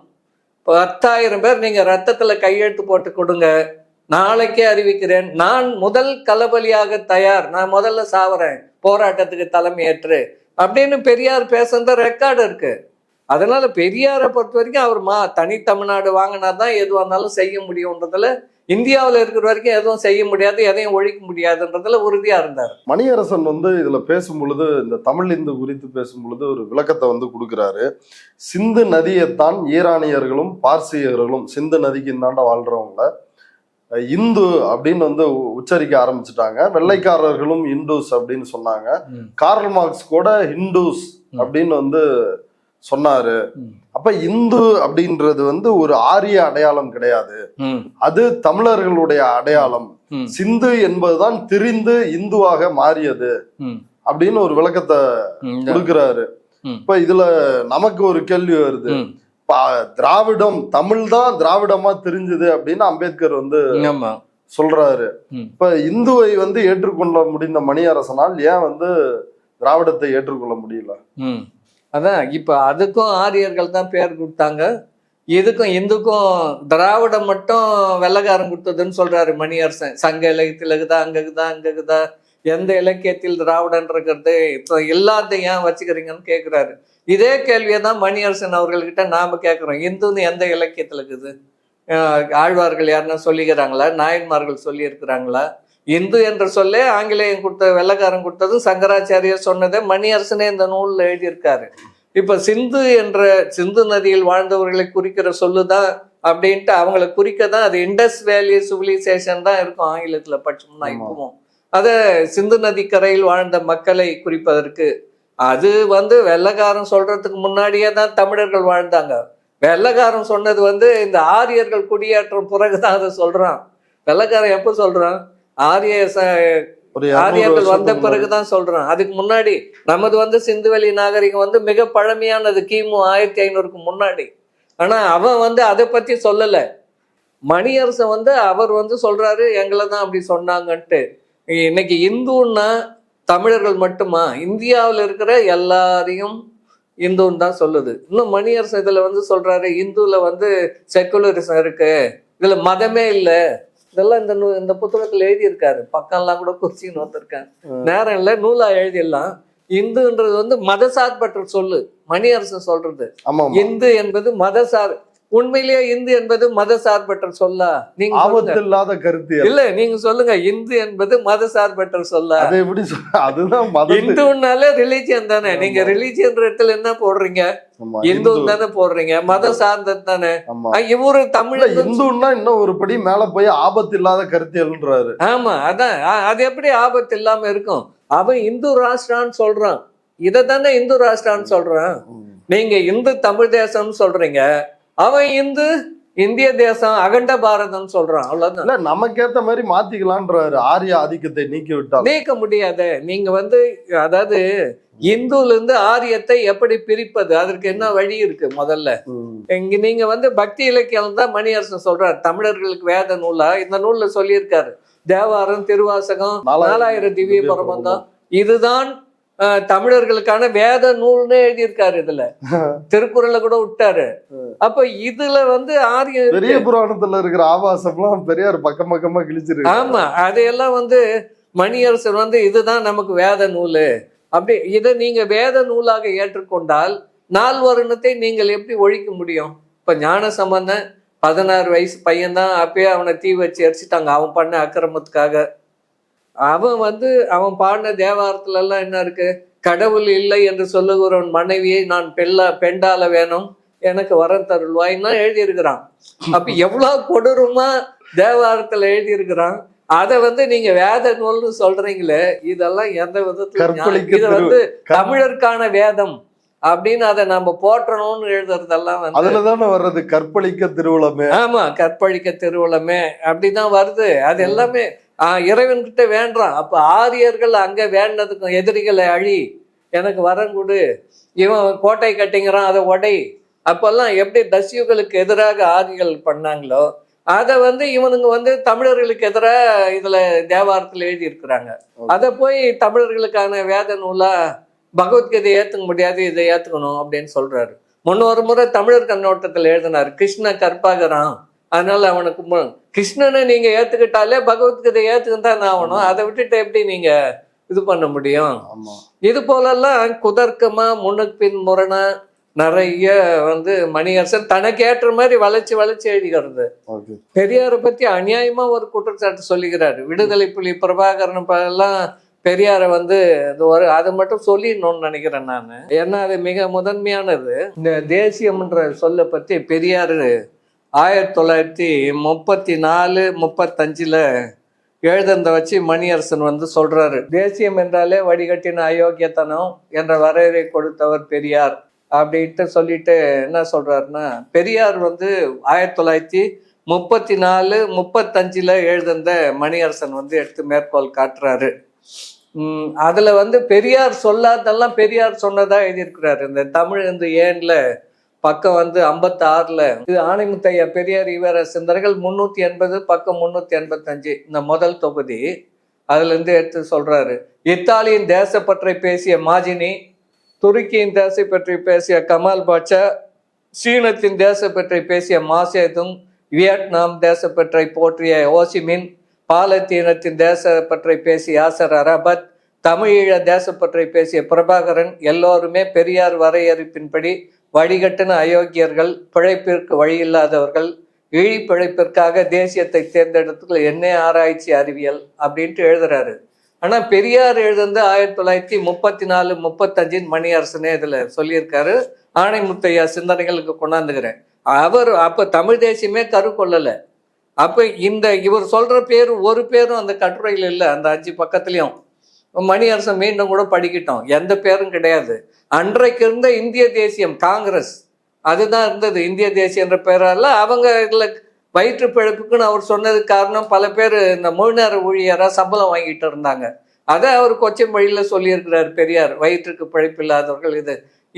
அதுல அந்த கட்டுரையில நிறைய செய்தி இருக்கு. இந்திய தேசியம் எவ்வளவு பொய்யானது, ஏமாற்று, அதுக்காக பேசிட்டு அப்புறம் இதை நான் மட்டும் சொல்ல, உலக வரலாற்றிலிருந்து பார்க்கலான்ட்டு ஜப்பான் வந்து சீனா மீது போர் தொடுக்கிறது, இத்தாலி அபிசீனியா மீது போர் தொடுக்கிறது, அதை தான் பெரியார் எழுதியிருக்கார். மணியரசன் சொன்ன எந்த பேரையுமே பெரியார் சொல்லாத பெயர்களை எல்லாம், புரட்சியாளர்களை எல்லாம் பெரியார் கொச்சைப்படுத்தினார்னு மணியரசன் எழுதுறது பச்சை அயோக்கியத்தனம். ஏன்னா பெரியார் அந்த எந்த பேருமே அதுல இல்ல, அந்த எங்கேயுமே அந்த பேர்களை சொல்லல. மாசேதுங் புரட்சி பண்ணும்போது பெரியார் உயிரோடு தான் இருந்தாரு, கண்டிக்கல. பிரபாகரன் பிறக்கல. பிரபாகரன் 1954 தான் பிறகுறாரு. பெரியார் எழுதி 20 ஆண்டு கழிச்சு தான் பிரபாகரனே பிறகுறாரு.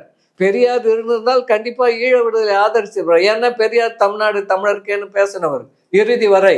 அப்ப வந்து தேசியம் 34, 35 பெரியார் எழுந்து தேசியம்னா இந்திய தேசியம் என்ற பேர்ல ஏமாத்துறானுங்க, அயோக்கியத்தனம் பண்றானுங்க போலி தேசியவாதிகள் அப்படின்னு எழுதுந்த வந்து இந்த புரட்சியாளர்கள் பேரையெல்லாம் மணியரசன் எழுதுறாரு. பெரியார் எழுதாத பெயர்களை எல்லாம் எழுதி பெரியார் பேர்ல ஒரு கெட்டெண்ணத்தை இளைஞர்கள் மத்தியில் உருவாக்க வேண்டும் என்று திட்டமிட்டு திருப்பி வேலை செய்கிறார் மணியரசன். திராவிடம் என்ற பெயர் வந்து பிராமணர்களுடையது, பஞ்ச திராவிடாஸ் அப்படின்னு தான் வந்து பிராமணர்கள் தங்களை குறித்து கொண்டார்கள் அப்படின்னு சொல்றாரு. பரமசிவமும் இத சொல்லி இருக்கிறாரு அப்படின்னு அவரையும் துணை கலைத்து சொல்லிருக்காரு. இல்ல, திராவிடர்கள் என்றாலே பஞ்ச திராவிடர்கள்ன்றது வந்து ஒரு தீசிஸ் தான். அதாவது திராவிடியன் தியரிஸ்னு ஒரு புத்தகம் இருக்கு, அதுல இந்த செய்திகள்லாம் வருது. ஆனால் தென்னாட்டில் இருந்த ஒட்டுமொத்த மக்களையும் குறிப்பதற்காக தான் திராவிடர் என்ற சொல் பயன்படுத்தப்பட்டதுன்னு பல வரலாற்று அறிஞர்கள் எழுதியிருக்கிறார்கள். நான் நூற்றுக்கணக்கான நூல்களை மேற்கோள் காட்ட முடியும். ஆரியன் திராவிடன் 1936 ஒரு புத்தகம் வெளிவந்திருக்கிறது. அதுல அது மட்டுமல்ல, யுவான் சுவாங் நமக்கு தெரியும், சீன பயணி. அவர் காஞ்சிபுரம் வரும்போது என்ன எழுதுறாரு, நான் திராவிட நாட்டு எல்லைக்குள் நுழைந்தேன்னா எழுதி வச்சுட்டு போயிருக்காரு. இன்னைக்கு வரைக்கும் அதுதான் இருக்கு. வடக்க இருந்த எல்லாருமே தெற்கு இருந்த நாட்டை திராவிட நாடு, திராவிடர்கள் அப்படின்னு தான் எழுதியிருக்கிறாங்க. ஆகவே இவர் சொல்ற மாதிரி வெறும் பாப்பானுங்களை மட்டும் குறிக்கிற சொல்லு கிடையாது. இவருக்கு வேணுன்றதை பிடிச்சிக்குவாரு. இவர் கூட இருந்த பேராசிரியர் ஜெயராமன் தான் இப்ப அதை எழுதினார் இவருடைய பத்திரிகையில இந்த செய்தி எல்லாம். இப்ப ஜெயராமனே அதை மறுக்கிறாரு. இப்போ அது வந்து அதுக்கு பின்னாடி உள்ளதை நான் எழுத மறந்துட்டேன், எழுத எனக்கு நேரம் இல்லை, அது ஒரு பாதி தான். அதன் பிறகு திராவிடம் என்ற சொல் ஒடுக்கப்பட்ட மக்களுடைய விடுதலை போராட்டத்துக்கான ஆயுதமான ஒரு சொல். இன்றைக்கு திராவிடர் இயக்கம் வந்த பிறகுதான் தமிழ்நாடு வளர்ச்சி பெற்றிருக்கிறது. நீதி கட்சி ஆட்சி பத்தி நான் அன்னைக்கே பனகலரசரை பத்தி பேசினேன். முன்னாடியே அந்த உங்க யூடியூப்ல கூட இப்ப வந்திருக்கும், அது என்னுடைய பேச்சு அரும்பு அரங்கத்துல பேசுறது. இன்னும் பேச வேண்டியது நிறைய இருக்கு. அப்ப அவங்க வந்த பிறகுதான் தமிழர் மறுமலர்ச்சி. இப்ப மறுமலர்ச்சிகளே தமிழுக்கு மறுமலர்ச்சி வந்ததுக்கு காரணமே திராவிடர் இயக்கம் தான். பார்ப்பனர்களாத இளைஞர்கள் தான் அந்த தனித்தமிழை வளர்த்தெடுத்தார்கள்னு நம்பியாரூரானுடைய நூல்லே இருக்கு. சிலப்பதிகாரத்தை விபச்சாரி காவியம் அப்படின்னு பெரியார் சொல்றாரு, சொன்னாரு. ஏன்னா அது பெரியார் பெண் விடுதலையை பேசியவர். இங்க கண்ணகி பெண் விடுதலைக்கு எதிராக இருக்கிறது அந்த காப்பியம். அதனால அதாவது இந்த ஆள் கண்ணகி விட்டுட்டு மாதவி கிட்ட போயிட்டான் கோவலை, அது விபச்சாரி வீடு தானே. அதனால பெரியார் அது விபச்சாரி காவியம். அதாவது இவ ரொம்ப அடிமையா இருக்கிறா, அவனை எதிர்த்து கேள்வி கேட்கல, யார கணவனை. அதற்காக பெரியார் அப்படி சொன்ன, பெண் விடுதலைக்காக சொன்னதானே தவிர தனிப்பட்ட முறையில எல்லாம் ஒன்றும் இல்லை. கோவலன் செய்த தவிர இப்படி கொச்சையா அந்த மொழியில சொன்னார். இதுக்கு பாரதிதாசன் கூட பதில் எழுதியிருக்கிறார் குயில் ஏட்ல. பெரியார் அப்படி குறை சொன்னதில்லை, ஒன்றும் குறை இல்லை. பாரதிதாசன் குயில் ஏட்ல வந்திருக்கு, தாய்க்கோழின்னு ஒரு நூல் காவியா பதிப்பகம் வெளியிட்டிருக்காங்க. அதுல பெரியாருக்கு ஆதரவா பாரதிதாசன் என்னென்ன சொன்னாரோ எல்லாம் தொகுத்து அரவேந்தன் தொகுத்து வெளியிட்டிருக்காங்க. அதுல சிலப்பதிகாரத்தை பத்தி கேள்விக்கு பாரதிதாசன் என்ன சொல்றாருன்னா, இப்போ கதை நல்ல கதை தான், அதாவது காவியம் நல்ல காவியம், ஆனாலும் நீங்க வேற மாதிரி இது எழுதுனா பெரியார் சொல்ற குறை நியாயம்தான். நல்ல புலவர்கள் நல்ல தமிழ்ல தமிழ் கேடுக்கு தமிழ் பண்பாட்டுக்கு இழிவு வராமல் எழுத வேண்டும், தமிழ் கலாச்சாரத்துக்கு இழிவு வராமல் எழுத வேண்டும் தான் பாரதிதாசன் பதில் சொல்லியிருக்காரு. திருக்குறளை பலம்னு பெரியார் சொன்னாரு, அது தப்பு. அதான் அது புதிய தலைமுறை தொலைக்காட்சியிலே மணியரசன் அன்னைக்கு கோபமா பேசினாரு.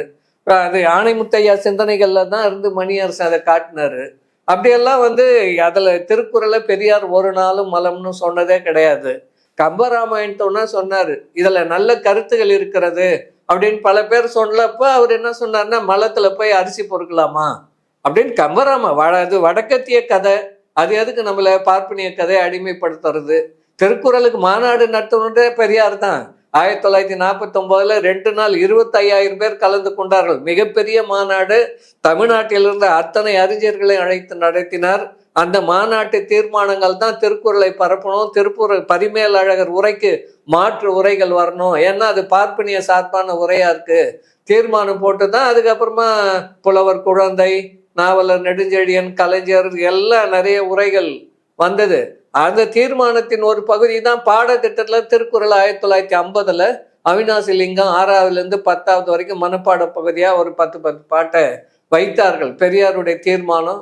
இன்றைக்கு போக்குவரத்துல எல்லாம் திருக்குறள் எழுதியிருக்கிறாங்கன்னா அது பெரியாருடைய 49 மாநாட்டு தீர்மானம் தான். மக்கள் மத்தியில குரலை பரப்ப வேண்டும். உங்கள் மதம் என்றால் குரல் மதம் என்று கூறுங்கள் அப்படின்னு பெரியார் சொல்லியிருக்காரு. தமிழ் அர்ச்சனையை தடுத்தது வந்து திமுக தான் அப்படின்னு சொல்றாரு. இல்ல அது உண்மை இல்ல. தமிழ் அர்ச்சனைக்கு அரசாங்க ஆணை போட்டதே திமுக தான், கலைஞர் ஆட்சி தான். அந்த ஆணை ஒன்னா நான் எப்போ வேணாலும் எடுத்து என்னுடைய இதழில் நாங்கள் புதிய சிந்தனையாளர் நடத்துகிறோம், எழுதுறேன். மணியரசனுக்கு மறுப்பாக ஒரு நூலே எழுதலான்னு இருக்கிறேன். அதில் இந்த ஆணையெல்லாம் தடுக்கலை. அதாவது என்ன சொல்லியிருக்கிறாங்கன்னா, தமிழில் கேட்பவர்களுக்கு தமிழ் அர்ச்சனை செய்யணும், வடமொழியில் கேட்பவர்களுக்கு வடமொழியில் அர்ச்சனை செய்யணும் அப்படின்னு தான் சொல்லியிருக்கிறாங்க. மாப்போசி இதை விட மோசமாக சொல்லியிருக்காரு. அதை மணியரசன் மறைக்கிறார். மாப்போசி என்ன சொல்கிறாருன்னா, நன்றாக, அதாவது தமிழில் வடமொழி மந்திரங்கள் எழுதி படிக்கிற பாப்பானை கூப்பிடக்கூடாது, நல்ல உண்மையாகவே சமஸ்கிருதம் படித்து வர்றவனு கூப்பிட்டு தமிழர்கள் தங்களுடைய வீட்டு திருமணங்களை நடத்தலான்னு மாப்போசி எழுதியிருக்கிறாரு. செங்கோலில் இருக்கு. நான் அதை வந்து என்னுடைய இதில் மாப்போசி ஆதித்யநாதன் தமிழ் தேசிய தலைவர்கள் நூலில் மேற்கோளாக கொடுத்துருக்குறேன். சமஸ்கிருதத்தை பற்றி வானொலியில் பேசியிருக்காரு. தமிழ்நாடு அரசு பள்ளிகள்லாம் வந்து சமஸ்கிருதத்தை ஒரு மொழியா விருப்ப பாடமா வைக்கணும்னு மாப்போசி எழுதி, அவரெல்லாம் அவருக்கு தலைவர். இந்தியையும் சமஸ்கிருதத்தையும் காலம் முழுக்க எழுத சமஸ்கிருத சனியன்னே பெரியார் குடியரசுல எழுதியிருக்காரு. இந்த பெரியார் மணியரசனுக்கு குத்துது கொடையுதுன்னா இவருடைய என்ன நியாயம்னு நமக்கு புரியல அவர் எழுதுறதுல. இனத்தால் ஒரு மாநிலம் அமையலாம், சாதியால் ஒரு மாநிலம் அமையலாம், மொழியால் ஒரு மாநிலம் அமைந்து விடக்கூடாது அப்படின்னு ஈவேரா கடுமையா எதிர்த்தாரு அப்படின்றார் மணியரசன். இல்ல, அப்போ வந்து நாம வந்து திராவிட இனம், அது சென்னை மாகாணமா இருந்தது. மணியரசன் சொல்ற அந்த மேற்கோள் வந்து 1947 பெரியார் எழுந்து பேசந்து. அப்போ வந்து சென்னை மாகாணமா இருந்தோம். பெரியார் அப்போ கூட என்ன சொல்றாருன்னா, நீங்க வந்து தனி தமிழ்நாடு, தமிழ், அதாவது ஒன்று திராவிட நாடாவது கேளுங்க, தமிழ்நாடு கூட கேட்டா கூட பரவாயில்ல, ஆனா இந்தியாவிலிருந்து அறவே துண்டித்து வர வேண்டும். இப்ப எல்லை போராட்டம் நடத்தினவங்கெல்லாம் என்ன ஆனாங்கன்னா, அந்த எல்லை பகுதிகள் நம்மோடு வரணும், இந்த எல்லை பகுதி நம்மோடு வரணும், நாம் இந்தியாவோடு இருக்கணும். ஏன்னா அவங்களும் காங்கிரஸ்காரு. தமிழ்நாடு திருவிதாங்கூர் காங்கிரஸ் அதுக்கு பேரு. மாப்போசி காங்கிரஸ் கட்சியில் தான் இருந்தார் 54 வரைக்கும். கடைசி வரைக்கும் காங்கிரஸ் உணர்வாளராக இருந்தார். அது அவரே எழுதுறாரு. காங்கிரஸை விட்டு 15 வருஷம் கழிச்சு எழுதுறாரு செங்கோல்ல, நான் 15 ஆண்டு வெளிவந்த பிறகு உண்மையான காங்கிரஸ்காரனாக இருக்கிறேன்.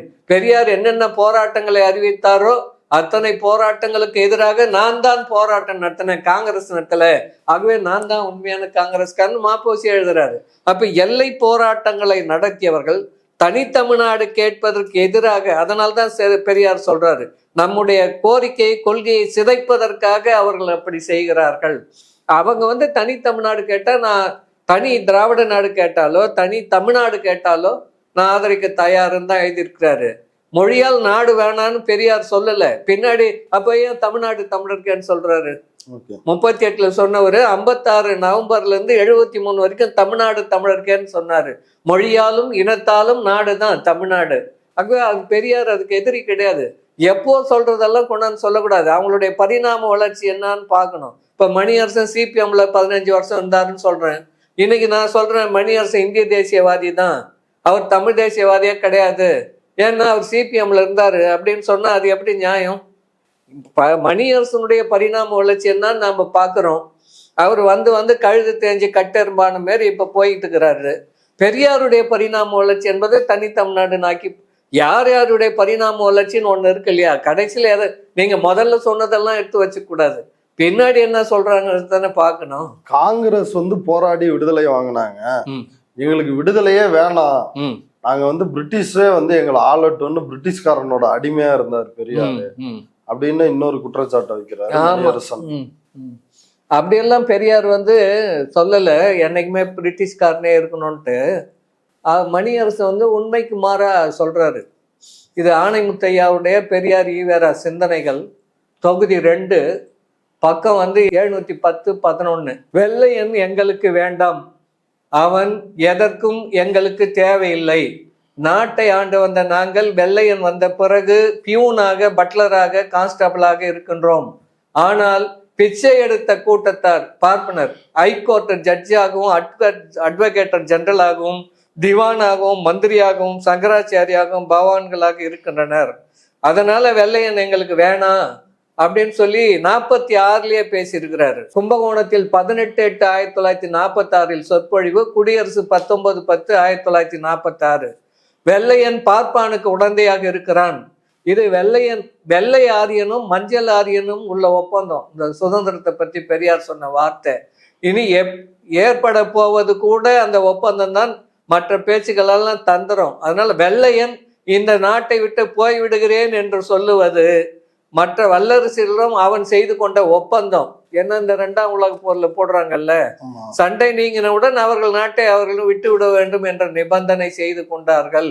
அப்படியே அமெரிக்கன் பிலிப்பைன்ஸ் நாட்டை விட்டு விட்டான். அதே போல அப்ப வெள்ளைக்காரன் வந்து நம்ம போராட்டம் பண்ணி கொடுக்கல, 2ஆம் உலக போர்ல செய்து கொண்ட ஒப்பந்தம் காரணமாக கொடுத்தான். மணியரசு சொல்றது பொய்.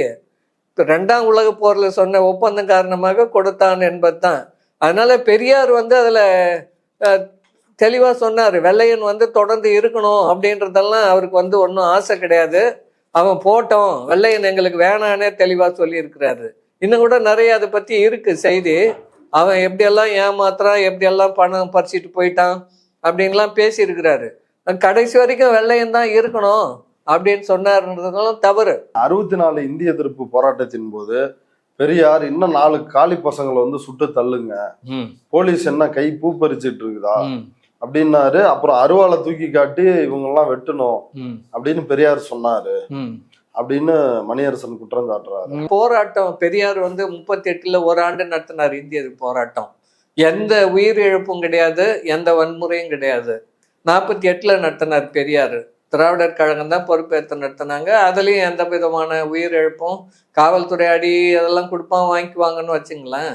அது அப்படியெல்லாம் நடந்தது. இந்த 65 போராட்டம் பெரியார் என்ன நினைச்சினாருன்னா, காமராஜர் வந்து பெரியாருக்கு வந்து வாக்குறுதி கொடுக்குறாரு. அரசியல் சட்டத்தில் என்ன எழுதியிருக்குன்னா, சுதந்திரம் குடியரசு ஆகி 15 ஆண்டுகள் வரை ஆங்கிலம் துணை ஆட்சி மொழியாக இருக்கும், அதன் பிறகு இந்திய ஆட்சி மொழியாக மாறும். இந்தி தான் இந்தியாவின் ஆட்சி மொழின்னு இருக்கு, இது துணை ஆட்சி மொழியா இருக்கும். அதனால 15 ஆண்டுன்றது 65 அதுல ஆகும்ட்டு காமராஜர் வந்து அதை ஆக விட்டாம நான் பாத்துக்கிறேன். ஏன்னா அவர் அகில இந்திய காங்கிரஸ் கமிட்டி தலைவராக இருந்தார். பெரியார்கிட்ட உத்தரவாதம் கொடுக்குறாரு, அது மாறாம அதை தொடர்ந்து நீடிக்கிற மாதிரி செய்யறேன்னு. அதனால பெரியார் வேணான்னு நினைச்சாரு. மாணவர் போராட்டம் தலைமை அந்த பந்தி அடிக்கிறதெல்லாம் போய் சேராம வேணும்னே ஒன்றிய அரசு தடுத்துச்சு. அதனால ஒரு கோஆர்டினேஷனே இல்லாம ரொம்ப வன்முறையா மாறியது. பொள்ளாச்சியில காவல் நிலையெல்லாம் கொளுத்துனாங்க, காவலர்கள்லாம் பிடிச்சி எரிச்சாங்க. அதெல்லாம் இப்போ இராணுவம் வந்து நிறைய சுட்டது, 150-200 பேர். ஒரு 20 நாள் வண்டிங்கள சாலையில பெரியாருடைய வாகனமே அடித்து நொறுக்கப்பட்டது. கண்ணாடி முன்னாடி உட்காந்து ஒருத்தருக்கு அடிப்பட்டது. பெரியார் திடல்ல போய் மாணவர்கள் ஆர்ப்பாட்டம்லாம் பண்ணாங்க. எல்லாமே நடந்தது. அது வன்முறையா இருக்கிறது பெரியாருக்கு எப்பவுமே பிடிக்காது. அதுக்காக பெரியார் வந்து இந்திக்கு ஆதரவா இருந்தாருலாம் சொல்ல முடியாது. இந்தியன் எக்ஸ்பிரஸ்ல எழுதணும் பெரியார் இந்திக்கு ஆதரவு இல்லைன்னு மறுத்து பெரியார் எழுதிட்டாரு. நான் இந்திக்கு என்றைக்குமே ஆதரவு கிடையாது. இந்த மாணவர் போராட்டம் திசை மாறி செல்லுகிறது. ஆகவே இந்த போராட்ட முறை இவ்வளவு சொல்றாரு. மாப்போசி மட்டும் என்ன அதை ஆதரிச்சாரா? மாப்போசி எழுதியிருக்காரு செங்கோல்ல, 15 வருஷம் ஒழுங்கா காங்கிரஸ் கட்சிக்காரன் வந்து இந்திய நடைமுறைப்படுத்தி இருந்தால் இன்னைக்கு இந்த போராட்டமே வந்திருக்காது. 1963 செங்கோல் எழுதியிருக்காரு மாப்போசி. இந்தியை இந்தியாவின் கட்டாய பாடமாக்க வேணும்னு எழுதியிருக்காரு. என்னுடைய நூல்ல கொடுத்துருக்கேன் தேதி உள்பட. அதெல்லாம் மறைச்சிட்டு பெரியார மட்டும் வந்து ஒரு நாளைக்கு இதை கண்டிக்கிறவர் மட்டும் குறை சொல்றவங்க ஏன் அதை சொல்லல? நாங்க திறனாய்வு தான் செஞ்சுக்கிறோம் மாப்போசின்னா எதில் எழுதிக்கிறீங்க காட்டுங்க. இறுதியா சுபவி ஐயா அவருடைய பேச்சுல கேள்வி எழுப்புறாரு, தனிநாடு கேட்பாரா மணியரசன். அதற்கு மணியரசன் என்ன சொல்றாருன்னா, இப்ப நாங்க தனிநாடு கேட்கணும், எங்களுக்கு மேல அடக்குமுறை வரணும், எங்க இயக்கத்தை தடை செய்யணும், எங்களை வந்து சிறையில பிடிச்சு போடணும், இது வந்து துரோக வேலை இல்லையா, இது வந்து ஒரு விபீஷண வேலை இல்லையா அப்படின்னு கோவப்பட்டு, அப்பதான் தமிழீழத்தில் ஒரு கருணா, தமிழ்நாட்டில் ஒரு சுபவி அப்படின்னு ஆத்திரத்தோட பேசுறாரு. இதை எப்படி இல்ல, அது வந்து மணியரசன் பேசுறதுக்கு முன்னோடி இருக்காரு மாப்போசி, அவங்க தலைவர். அவங்க தலைவர்னா அவரு நான் ஏத்துக்கிறது இல்லைன்னு சொல்லுவாரு. அவரு கட்சி ஆரம்பிச்ச உடனே 47ல் 3 இதழ்கள்ல தமிழ் செய்திகள்ல தமிழ் தேச சோசியலிச குடியரசுன்னு எழுதினாரு.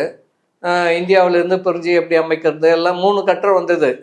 அதுக்கப்புறம் கொஞ்ச நாள்ல அந்த மாநாடுகள்ல தீர்மானமும் போட்டாரு. காங்கிரஸ் கட்சிக்குள்ள இருந்து தான் 53 என்னாச்சுன்னா ஒரு இந்து நிருபர் இந்து பேப்பருக்கு ஒரு கடிதம் எழுதினான், மாப்போசி வந்து சுதந்திர தமிழ்நாடு கேட்குறாருன்ட்டு.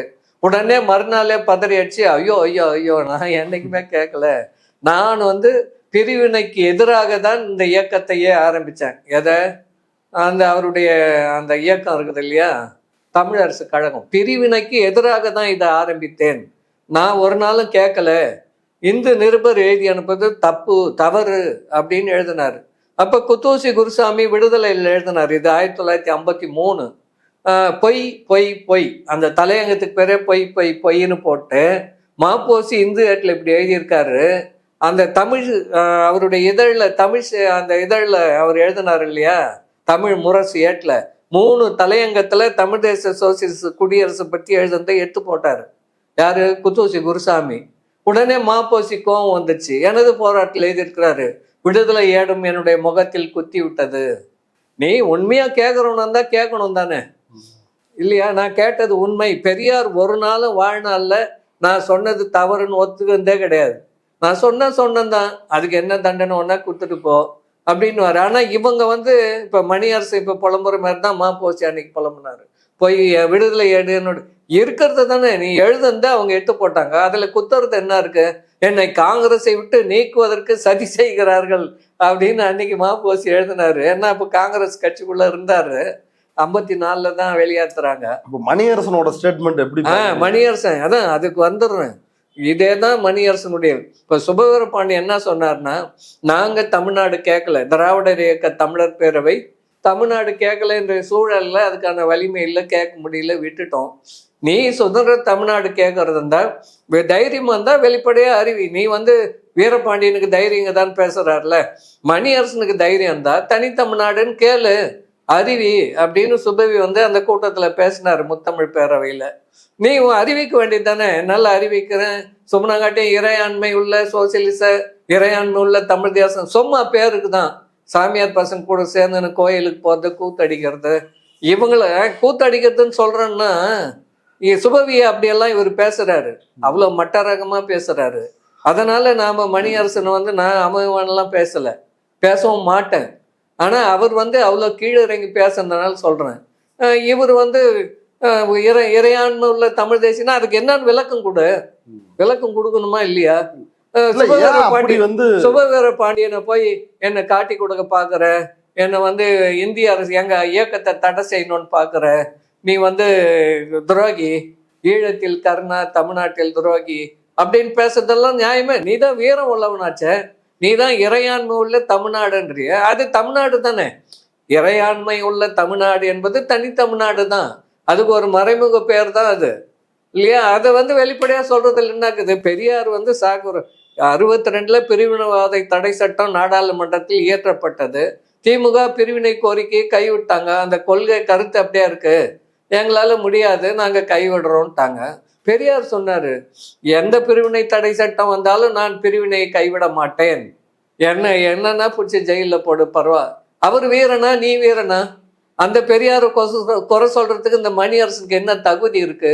சாகர் வரைக்கும் பேசினாரு, கடைசி கூட்டத்துல கூட பேசினாரு, தியாகராயர் கூட்டத்துல கூட பேசினார். 2000 மைலுக்கு அந்த பக்கம் இருக்கிற நீ யாரா என்ன வந்து ஆட்சி பண்றதுக்கு? எங்களுக்கு என்ன இல்லை? மணியரசே சொல்லி இருக்கிற மாதிரி அந்த கடைசி 1973 பிறந்த நாள் அறிக்கையில் நமது லட்சியம், தலைப்பே அதான், சுதந்திர தனிநாடு தான் நமது லட்சியம்ட்டு 95 வயசு கிழமை எழுதினாரு. உனக்கு என்ன கேடு? எழுது. பெரியார சிறையில போட தயாரா இருந்தார்ல, நான் தான் சொன்னேனே, சாகத்துக்கு தயார்னு சொன்னார், முதல் களபலியாக தயார்னு சொன்னார். நீ அது போல தயாராகு, அதுக்கான ஆட்களை தயார் பண்ணு. எதுவுமே இல்லாம வெறும் பெரியாரை குறை சொல்றது, திமுக குறை சொல்றது, இதையே உண்மையான தமிழ் தேச குடியரசு என்றால் நீ இந்திய ஒன்றியம் தான் எல்லா அதிகாரத்தையும் பறித்து வைத்து கொண்டிருக்கிறது. மாநில அரசுக்கு எந்த அதிகாரமும் கிடையாது, பெரிய அதிகாரம்னு எதுவுமே கிடையாது. அதனால இவங்களை நீ திட்டினுக்கிறதுல என்ன இருக்கு? பெரியாரை தான் டார்கெட் பண்றாரு மணியரச. ஏன்னா பெரியாரை வந்து ஒழிச்சிட்டா பிஜேபி வந்து உட்கார வச்சிடலாம், மறைமுகமான வேலை தான், வேற ஒன்றும் கிடையாது. அதனால இன்னைக்கு தடை இந்தியாவிலேயே தமிழ்நாடு தனித்து இருப்பதற்கு காரணம் நீதி கட்சி செய்த அந்த சமூக நீதி சட்டங்கள், சுயமரியாதை இயக்கத்தினர் பாடு, அதுக்கு பிறகு அண்ணா அவர்களுடைய ஆட்சி, கலைஞர்களுடைய ஆட்சி, இன்னைக்கு ஸ்டாலினுடைய ஆட்சி. இந்த ஆட்சிகள் தான் இந்தியாவிலேயே தமிழ்நாட்டை தனித்த மாநிலமாக, மோடிக்கு எந்த இடத்துலையும் அவ்வளோ எதிர்ப்பு கிடையாது தமிழ்நாட்டில் இருக்கிற மாதிரி. கேரளாவில் கூட அவ்வளோ இல்லை, மேற்குவங்கத்தில் கூட அவ்வளோ கிடையாது. தமிழ்நாட்டில் மட்டும்தான் மோடி ஐடிஐல ஓடிச்சின்னு வேற வழியா ஓடுற மாதிரி ஓடினார் பிரதமர். வந்த வழியிலேயே போக முடியல. அந்த அளவுக்கு எதிர்ப்பு இங்கே தான் இருக்கு. அதுக்கு காரணம் பெரியாரும் திராவிட இயக்கம் தானே தவிர மணியரசனோ மாப்போசியோ இல்லை அவங்க தமிழ் தேசிய ஆட்களோ யாரும் சீமானோ யாரும் கிடையாது. லட்சக்கணக்கான ஆட்கள் இளைஞர்கள் தமிழ் தேசியத்தை நோக்கி வந்துட்டு இருக்கிறாங்க அப்படின்னு இப்ப மணியரசன் சொல்றாரு. சும்மா ஆள் படையும் அவருக்கு இருக்குல்ல, அவரு செய்யலாம்ல. இல்லை சும்மா லட்சக்கணக்கெல்லாம் இல்லை, இருந்தா மாநாடு போடு வரட்டும் பார்க்கலாம். நான் இருந்தா தானே வர்றதுக்கு. இவருக்கு ஆள் அனுப்பணும்னா இப்ப சீமான் தான் அனுப்பணும். அவர் தான் அவருக்கு தோழன், மற்றவங்க எல்லாம் தோழன் கிடையாது. இல்ல இப்ப இதுல சீமானும் தமிழ் தேசியன்றாரு, தனிநாடுன்னு பேச மாட்டாரு. ஆமா, மணியரசனும் தமிழ் தேசியன்றாரு. தனிநாடு கேட்பியான்னா என்ன காட்டி கொடுக்க பாக்குறியா, அமைப்பு தடையா அப்படின்றாரு. இப்ப இவங்க ரெண்டு பேரோட வேலை தான் என்ன, இவங்களோட லட்சியம் தான் என்ன? இவங்க ரெண்டு பேருடைய வேலையும் திராவிட இயக்கத்தை நீர்த்து போக செய்வதும், திமுக ஆட்சியை அகற்றுவதும், அந்த இடத்துக்கு பிஜேபியே கொண்டாந்து உட்கார தமிழ் தேசியம் உட்கார போறதில்ல. இவங்களுக்கு ஒரு சீட்ல கூட சீமான் ஒரு இடத்துல கூட டெபாசிட் வாங்க முடியாது, ஒரு நாளும் வாங்க முடியாது. தெரியும், அவருக்கே தெரியும். இப்ப அரசு பேசினாரு, இப்ப 4 நாளைக்கு முன்னாடி மதுரையில பேசியிருக்காரு, காணொலி இருக்கு. சீமானுக்கு பிஜேபியில பணம் கொடுக்குறாங்க, அதனால செலவு பண்ணி எல்லா தொகுதியிலும் ஆட்களை நிக்க வைக்கிறாரு. திமுகவினுடைய வாக்குகளை சிதறடிக்க வேண்டியதுதான் சீமானுக்கு கொடுக்கப்பட்ட வேலைன்னு அரசு பேசியிருக்காரு. அப்புறம் நான் சொன்னேன்னு எடுத்துக்க போறாங்க. அந்த காணொலி இருக்கு. அது இப்ப வெளிப்படையா சீமான் தெரிஞ்சு போச்சு. மணியரசன் இன்னும் கொஞ்ச நாள் போனா தெரிஞ்சு போகுது, யார் காசு கொடுத்து பேச வைக்கிறாங்க, எதுக்காக பேசுறாரு என்னன்றது. அதுவும் வெளிப்படையா இன்னும் கொஞ்ச நாள்ல போயிடும், தெரிய போகுது. அவ்வளவுதான். ஓகே. இவ்வளவு நேரம் நம்முடைய பார்வையாளர்களுக்காக மணியரசன் அவர்களுக்கு ஒரு சவாலோட ஒரு மிகப்பெரிய நீண்ட பேட்டியை கொடுத்திருக்கிறீங்க. மிக்க நன்றி. நன்றி, வணக்கம்.